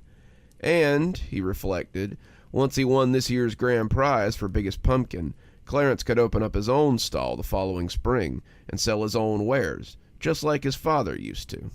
It was a great plan, and now it was time to see if it could bear fruit. Pumpkins grew pretty quickly, as pumpkins do, but after a month, Clarence had 3 that he believed would be real contenders. He had named them, as he did every year, and the names he had chosen were no less grand than the pumpkins themselves.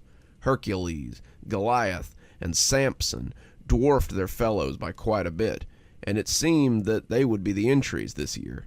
Some people thought it was silly to name a pumpkin, but Clarence always named the ones he thought would be entries in the fair. The other 40 or so would be sold to pie makers, pumpkin carvers, and all sorts of other folks, but these 3 would be weighed, judged, and then made into pies by Mrs. Clarence for the pie contest to be held 2 days hence. He always laughed about it, but Clarence always felt a little sorry to see her make those pumpkins into pies after he'd worked so hard raising them. On the other hand, the blood pumpkin had sprouted only a single offering. Clarence had named him Fritz and set him apart from the rest. So far, it was underperforming, and Clarence didn't think it would amount to much. Fritz wasn't even as big as most of his regular pumpkins, but he kept tending it in hopes that maybe Fritz was just a late bloomer. He'd been surprised when he'd gotten a pumpkin at all from the seeds, and Clarence had held out hope that maybe Reggie's granddad was right about those pumpkins that would be bigger than the regular ones. He pruned it and weeded it by hand, just as he did with the other 3, in the hopes that maybe it would grow bigger and he could sell it as an oddity at Reggie's stand.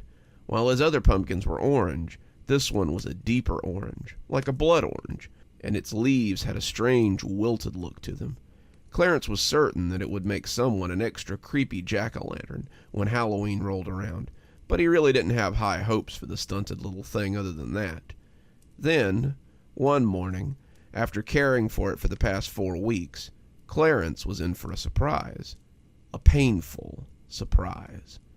Clarence was out tending to the pumpkins, tracking their growth as he nurtured them. His top 3 were still larger and fuller than the others, and Goliath was quickly showing himself to be the front-runner for this year's contest winner. He was pruning around Fritz, his mind wandering, when the shears caught the edge of his index finger. It wasn't a deep cut, but, like any wound, it bled a little bit. Clarence snatched his finger back and put it in his mouth, but not before a few drops of blood splattered on the earth around the pumpkin. He didn't think much of it at the time. It was just a cut, and he slid the bandana out of his pocket and held it to the wound. He waited for the bleeding to stop and then got back to work. He didn't think anything about it until the next day. When he went to go check on the pumpkins, Clarence noticed something odd had happened. It wasn't substantial. The pumpkin hadn't grown giant overnight, but the blood pumpkin had grown. The day before, it had been no bigger than a craft store decoration, but now it bulged from the ground like a blood-red tumor. Overnight, it had become larger than Sampson, the smallest of his entries for the fair. Clarence scratched his head as he took in the anomaly, getting knee-bound so he could take a better look at Fritz. He had done nothing different besides giving it his blood. Then he remembered what Reggie had said. The plant required a sacrifice. The pumpkin needed something more than water and sunlight to thrive, and Clarence suddenly wondered how big Fritz could get. Wasn't the notion of beating Decker worth a little blood? As though in a daze, Clarence pulled out his buck knife and slid the blade across the meat of his palm. The sting was little more than an afterthought, and as he squeezed his fingers together, he watched a scarlet stream fall onto the soil beneath the pumpkin. The drops splashed onto the vines as well, a single fat drop splattering the body of the gourd, and as it fell, Clarence could swear he heard it growing. It was a soft, whispery sound, like the trees in a light wind, and as the ground drank his blood, it left nothing behind. It grew before his eyes, looking bigger than it had a minute ago. Clarence wrapped the same bandana around his hand and got back to work. The pumpkins required a lot of TLC, but it would all be worth it once he wiped the smile off of David Decker's face. When he returned the next day, Fritz had grown 3 inches overnight. For the next 2 weeks, Clarence made a splash of his blood a regular part of the pumpkin's diet. It was never much, the amount you'd get from a diabetes test, but in 2 weeks, he noticed a change in the size of the blood pumpkin. It grew as big as any of the pumpkins Clarence had planned to enter, overshadowing Goliath by a large margin. By the last week of August, Fritz was the clear entry for the fair this year. The sight of Fritz filled Clarence with pride, but it also made his finger itch. Anyone who cared to look would have seen the bruises on his fingertips and palms. Mrs. Clarence had certainly made a lot of them as she doctored them at the dining room table, but she was the only one so far. The farm had a lot of visitors in the last week of August, to his surprise, and it seemed that someone had seen his blood pumpkin. It was his neighbor first. He could hardly miss a pumpkin that was nearly 5 feet tall and 4 feet wide. He wondered if he could come and have a look, and Clarence had taken him to the field to see it personally. After that, he was visited every day by curious townfolk wanting to see this miraculous pumpkin. They were never unsupervised, of course. As he spent more and more time with the pumpkin, Clarence was becoming quite protective of it. He began to worry that this was as large as it was going to get, topping out just shy of 5 feet, and he started increasing the amount of blood he gave it. He was back to cutting his palm for the fat red drops he'd gotten before, but even that didn't make it grow.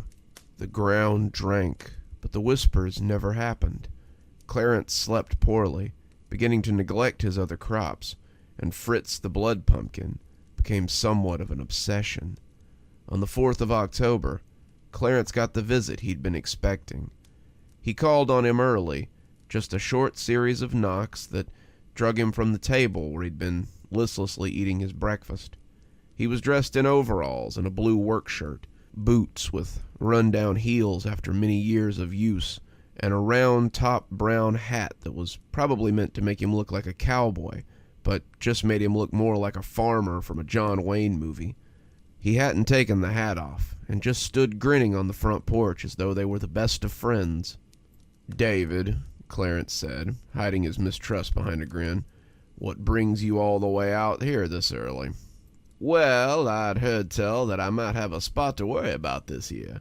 Seems like you've got a real contender on your hands. Mind if I get a look?" Clarence sniffed, sure that he'd heard all kinds of things. Clarence was sure he'd seen pictures and heard gossip, but in the end, Decker decided that he really wanted to look at this miraculous pumpkin. As sure as Decker was, Clarence was just as sure that he didn't want him to see his blood pumpkin.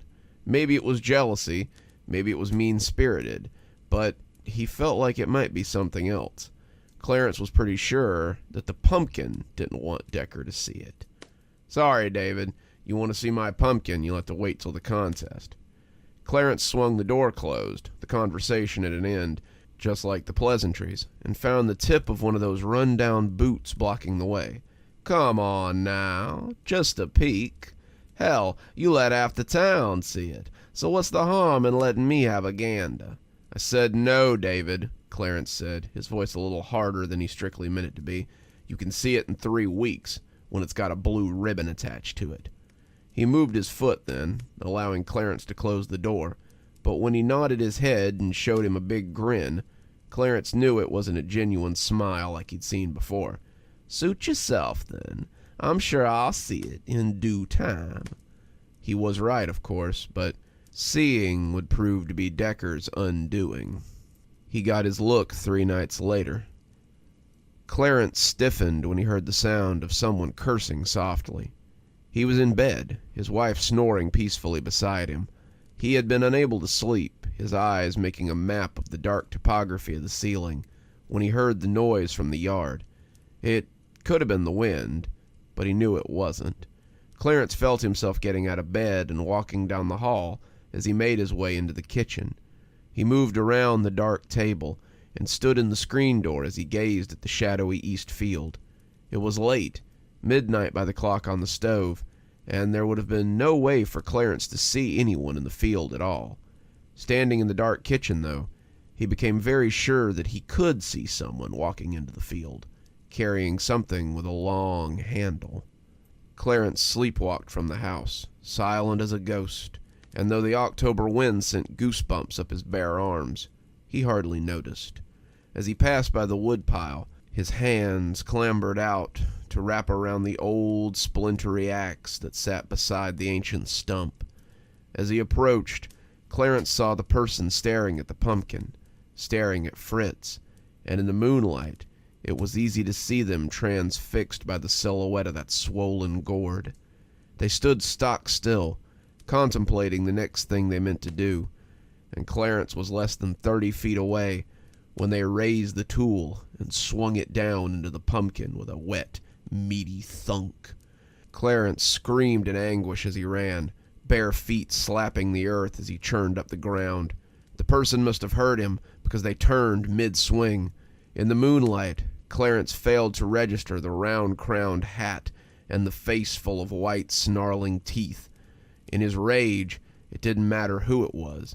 He had hurt his pumpkin, and now he would end him.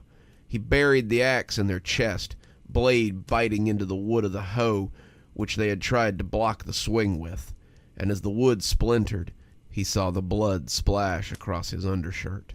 David Decker looked at him with stunned and unbelieving eyes, but those eyes didn't fill with fear until something wrapped around his ankle.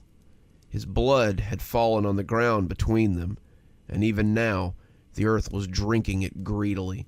He turned drunkenly, axe still buried in his chest, and as he did, he fell to the ground as the blood began to bubble from his lips. The red fell on the face of that unholy gourd, and Clarence saw it grow and writhe before his very eyes. Its vines twined around him, long stalks wrapping him like the coils of a monstrous snake, and all at once the earth began to writhe and churn as its roots came up to join its tendrils. In his terror, David struggled. His hands lashed out feebly with the broken hoe as he was dragged beneath the soil.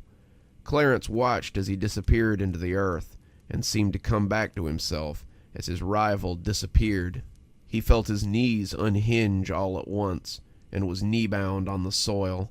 As the roots began to slide over him as well, his mind just slipped away. As the shadow of the blood pumpkin fell across him, now 6 or 7 feet tall and 5 or 6 feet wide, he could hear it growing and groaning. It grew with a sound like a thin tree in a high wind, and as Clarence blacked out, he never expected to have another thought on God's green earth besides that last. He thought that maybe he had finally made his sacrifice, and that this pumpkin would take him into the earth as its next meal. It might have been kinder if it had. Clarence woke up in the field with his wife standing over him. The pumpkin, that 7-foot-tall behemoth of orange skin and green vines, towered over them both. His shirt was clean, the ground undisturbed, and all signs pointed to the night's events being just a dream, except for the broken hoe and the ugly little scar on the left side of Fritz where the hoe had bitten into him. David Decker was never seen again. The sheriff found his truck not far from the farm, and he came by one afternoon to ask Clarence some questions. The old sheriff sat at the table as his wife sat out lunch, tipping his cigarette ash into a saucer as Mrs. Clarence shot him dark looks for stinking up her kitchen. He asked all the expected questions. Had they seen him? Had he been here? And did Clarence know anything about his disappearance? Clarence told him no. He told him that he had seen David yesterday, but he had left and gone wherever it was he had returned to. Clarence couldn't very well tell him that one of the pumpkins had eaten Decker up and stay out of the nut house. Sheriff made some notes, but ultimately dumped his ash into the garbage can and took his leave. He said the visit was just a courtesy anyway, and that they wouldn't keep Clarence from his harvest. The harvest that year was tremendous. The blood pumpkin wasn't the only thing that had benefited from David's sacrifice, and the yield that year was so great that Clarence could have bought his own stand without the money from winning the contest. That hardly mattered to him, though. Nothing really mattered at that point. By that time, Clarence didn't care about anything but the pumpkin and keeping it happy. October 15th, 5 days before the contest, he began to notice a change in Fritz. Though still connected to the ground and still 7 feet tall, it was beginning to take on a definite sag. It was waxy looking, possessed of an over-ripeness, and Clarence had serious doubts that it would make it to the fair. The blood would no longer sustain it, and whatever it had gotten from David was gone now. It appeared another sacrifice was required, but Clarence didn't have the strength to catch its food for it. The pumpkin was his obsession, but he just didn't have the resolve to feed his neighbors to it. He was sitting at the kitchen table one morning, trying to figure out what to do, when Providence provided. Though unwilling to lure victims for his monstrous gourd, he couldn't stand the idea that it would be lost so soon.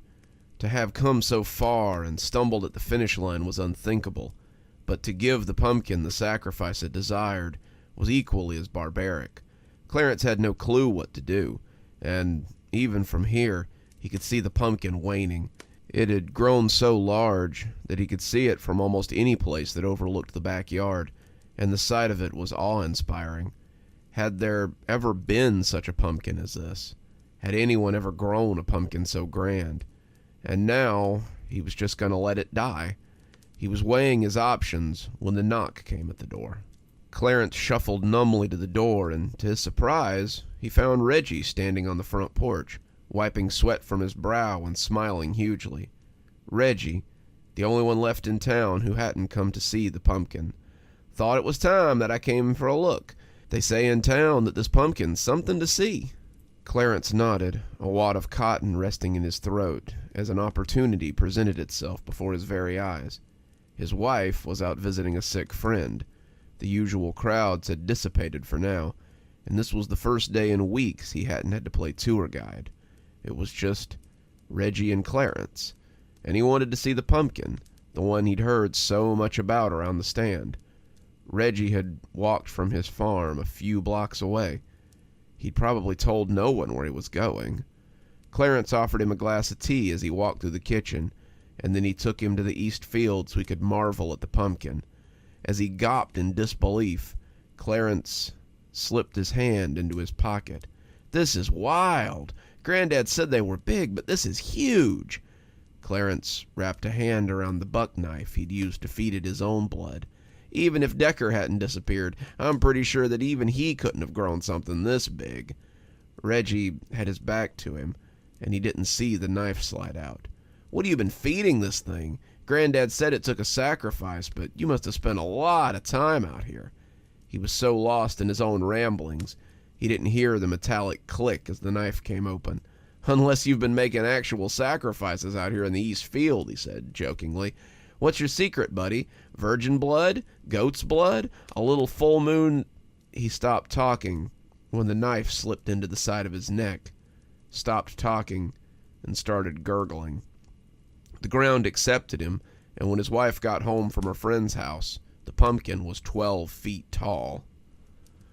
A week later, the judges came to Clarence's house to see Fritz the behemoth. Clarence won the contest, hands down. It wasn't even a contest. The judges couldn't find a pumpkin even half as large as this, and when Mrs. Clarence came for her yearly sacrifice for the pie contest, he gave her the other 3 instead. She seemed disappointed. Perhaps she had noticed what a mania this pumpkin had become for her husband, but she took them anyway, and won the pie contest that year with the tastiest pie the judges had ever had. As she left the field, her arms laden with pumpkins, Clarence first heard the slithery voice of the serpent as it offered its apple. The voice was autumn wind and winter promises, but he had heard it before, hadn't he? It was the voice that tells the farmer he can squeeze one more crop before the winter. The voice that tells the prideful that it won't be that cold tonight, so there's no need to bring the livestock in. It's the voice of creeping winter that hungers for its sacrifice. The voice told Clarence that if it gave the field his wife, his fame would be eternal. On that day, Clarence turned away from it. On that day, he was strong. The sounds of laughing children and swaying scarecrows filled the air as the plastic flags snapped in the breeze. The annual pumpkin patch was something that Clarence looked forward to with great anticipation, and this year he had a prize-winning pumpkin to display amongst the others. He had always played second fiddle to David Decker and his pumpkin patch, but this year, Clarence was the star of the show. It appeared there was a new local celebrity, though Clarence suspected that it was the gargantuan that sat behind the little fence in the patch that people had come to see. Clarence had arrayed the smaller pumpkins for sale, and even Hercules sat amongst them since he'd been spared the pie. The people milled about the patch, looking in awe at Fritz the behemoth as they made their choices. Clarence was at the card table where they sat the cash box, his wife playing the dutiful hostess out in the fields. From his vantage point behind the table, Clarence saw the kid when he stepped a little too close to the massive pumpkin. He wanted to say something to him, tell the kid to back up, but he hesitated as he watched him waddle closer. Look at the kid. He was a porker. He was a hefty kid from a family of hefty adults, and he had stopped to stare at the pumpkin as he held one of his smaller cousins in his pudgy hand. All at once, he shifted the pumpkin under his arm and stepped towards the monstrous gourd with a hand outstretched to touch.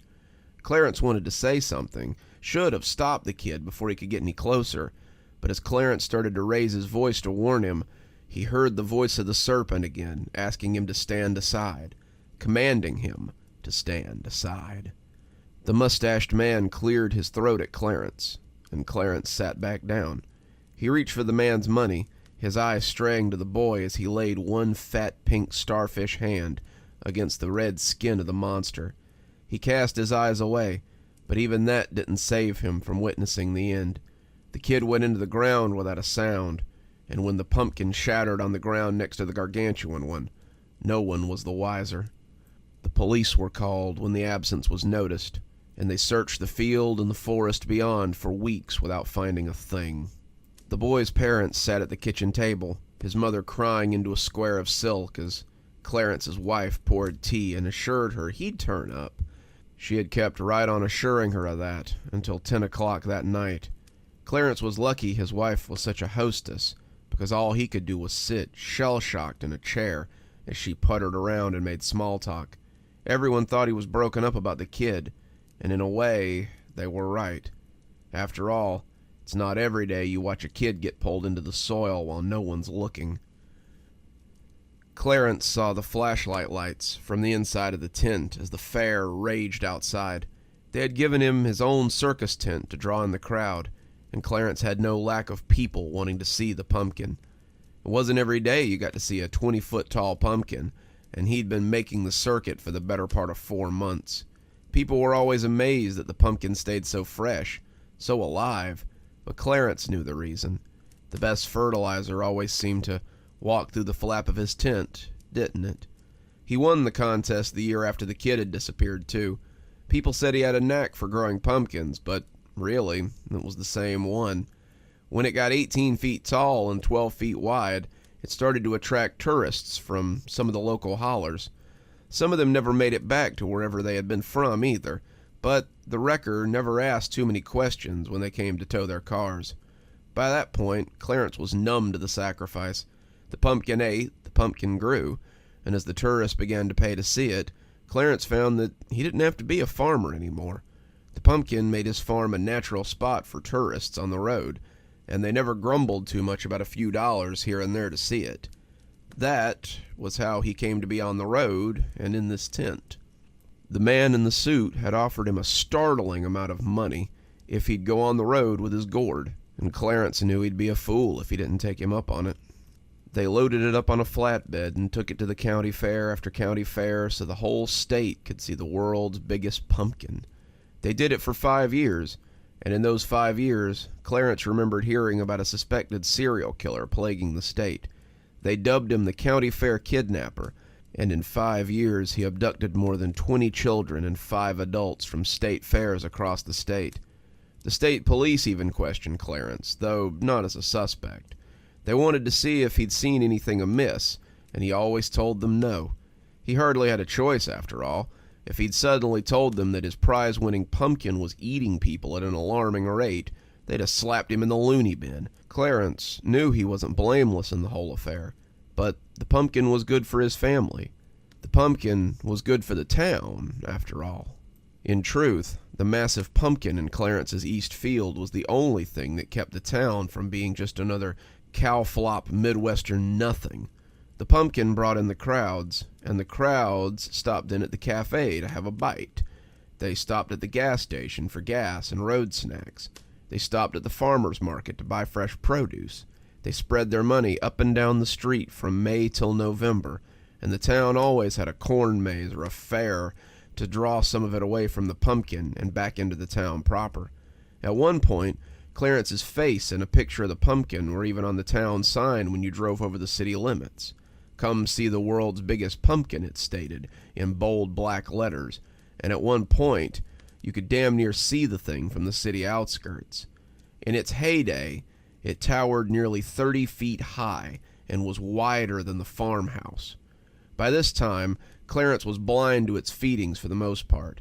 Hell, by this point, Clarence was complicit in the murders. He had killed 2 for Fritz already, and was responsible for all the rest as far as he was concerned. He had turned aside, hadn't he? He was content to sit in his lawn chair by the fence and charge people for the opportunity to stand at the base of the giant and feel small in the shadow of a pumpkin. Unfortunately, Clarence had made the same mistake that many men in his position make. He had lived in the shadow of the dragon for so long that he believed he was safe, that his family was safe. It depended on him, after all, and he believed that he and his family were safe from that slithering grasp. Even after 5 years, he didn't really grasp its slyness, its cunning, until it finally took someone that he couldn't turn away from.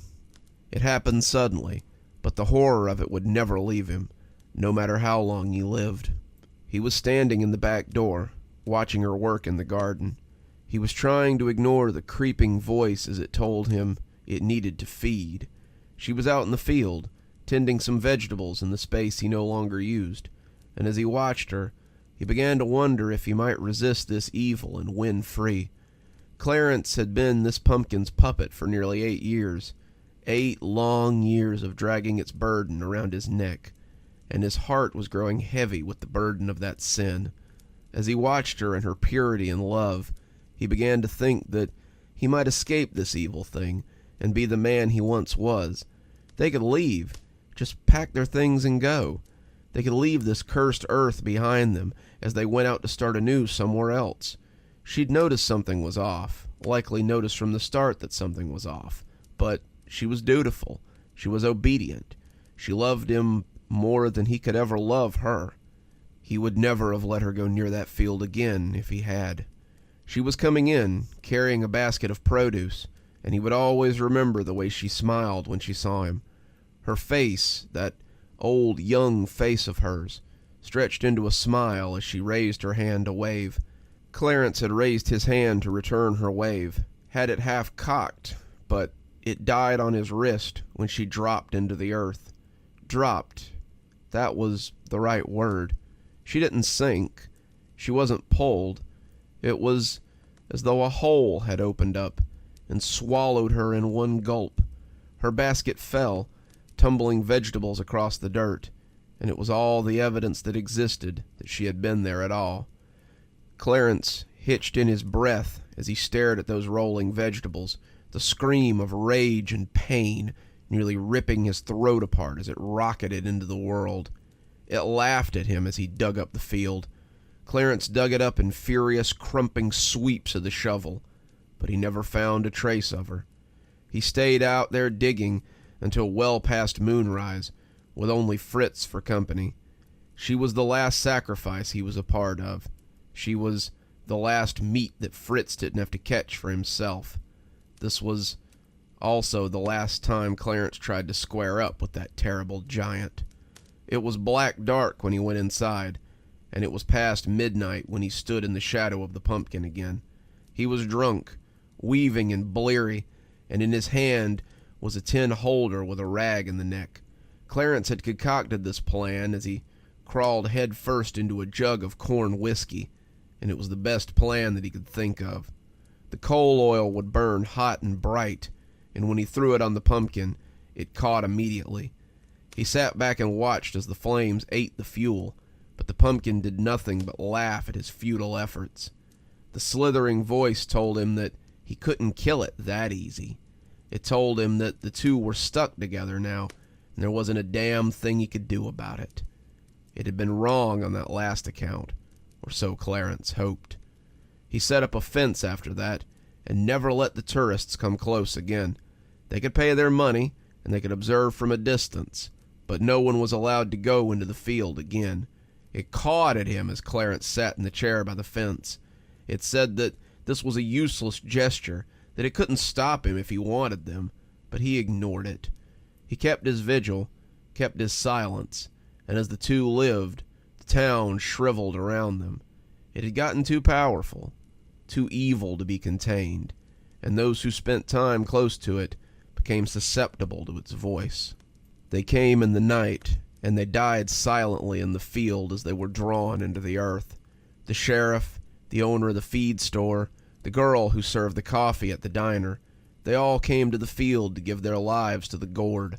Clarence tried to stop them, but no matter what he tried or how he fought, they all came to the gourd and gave it their life's blood.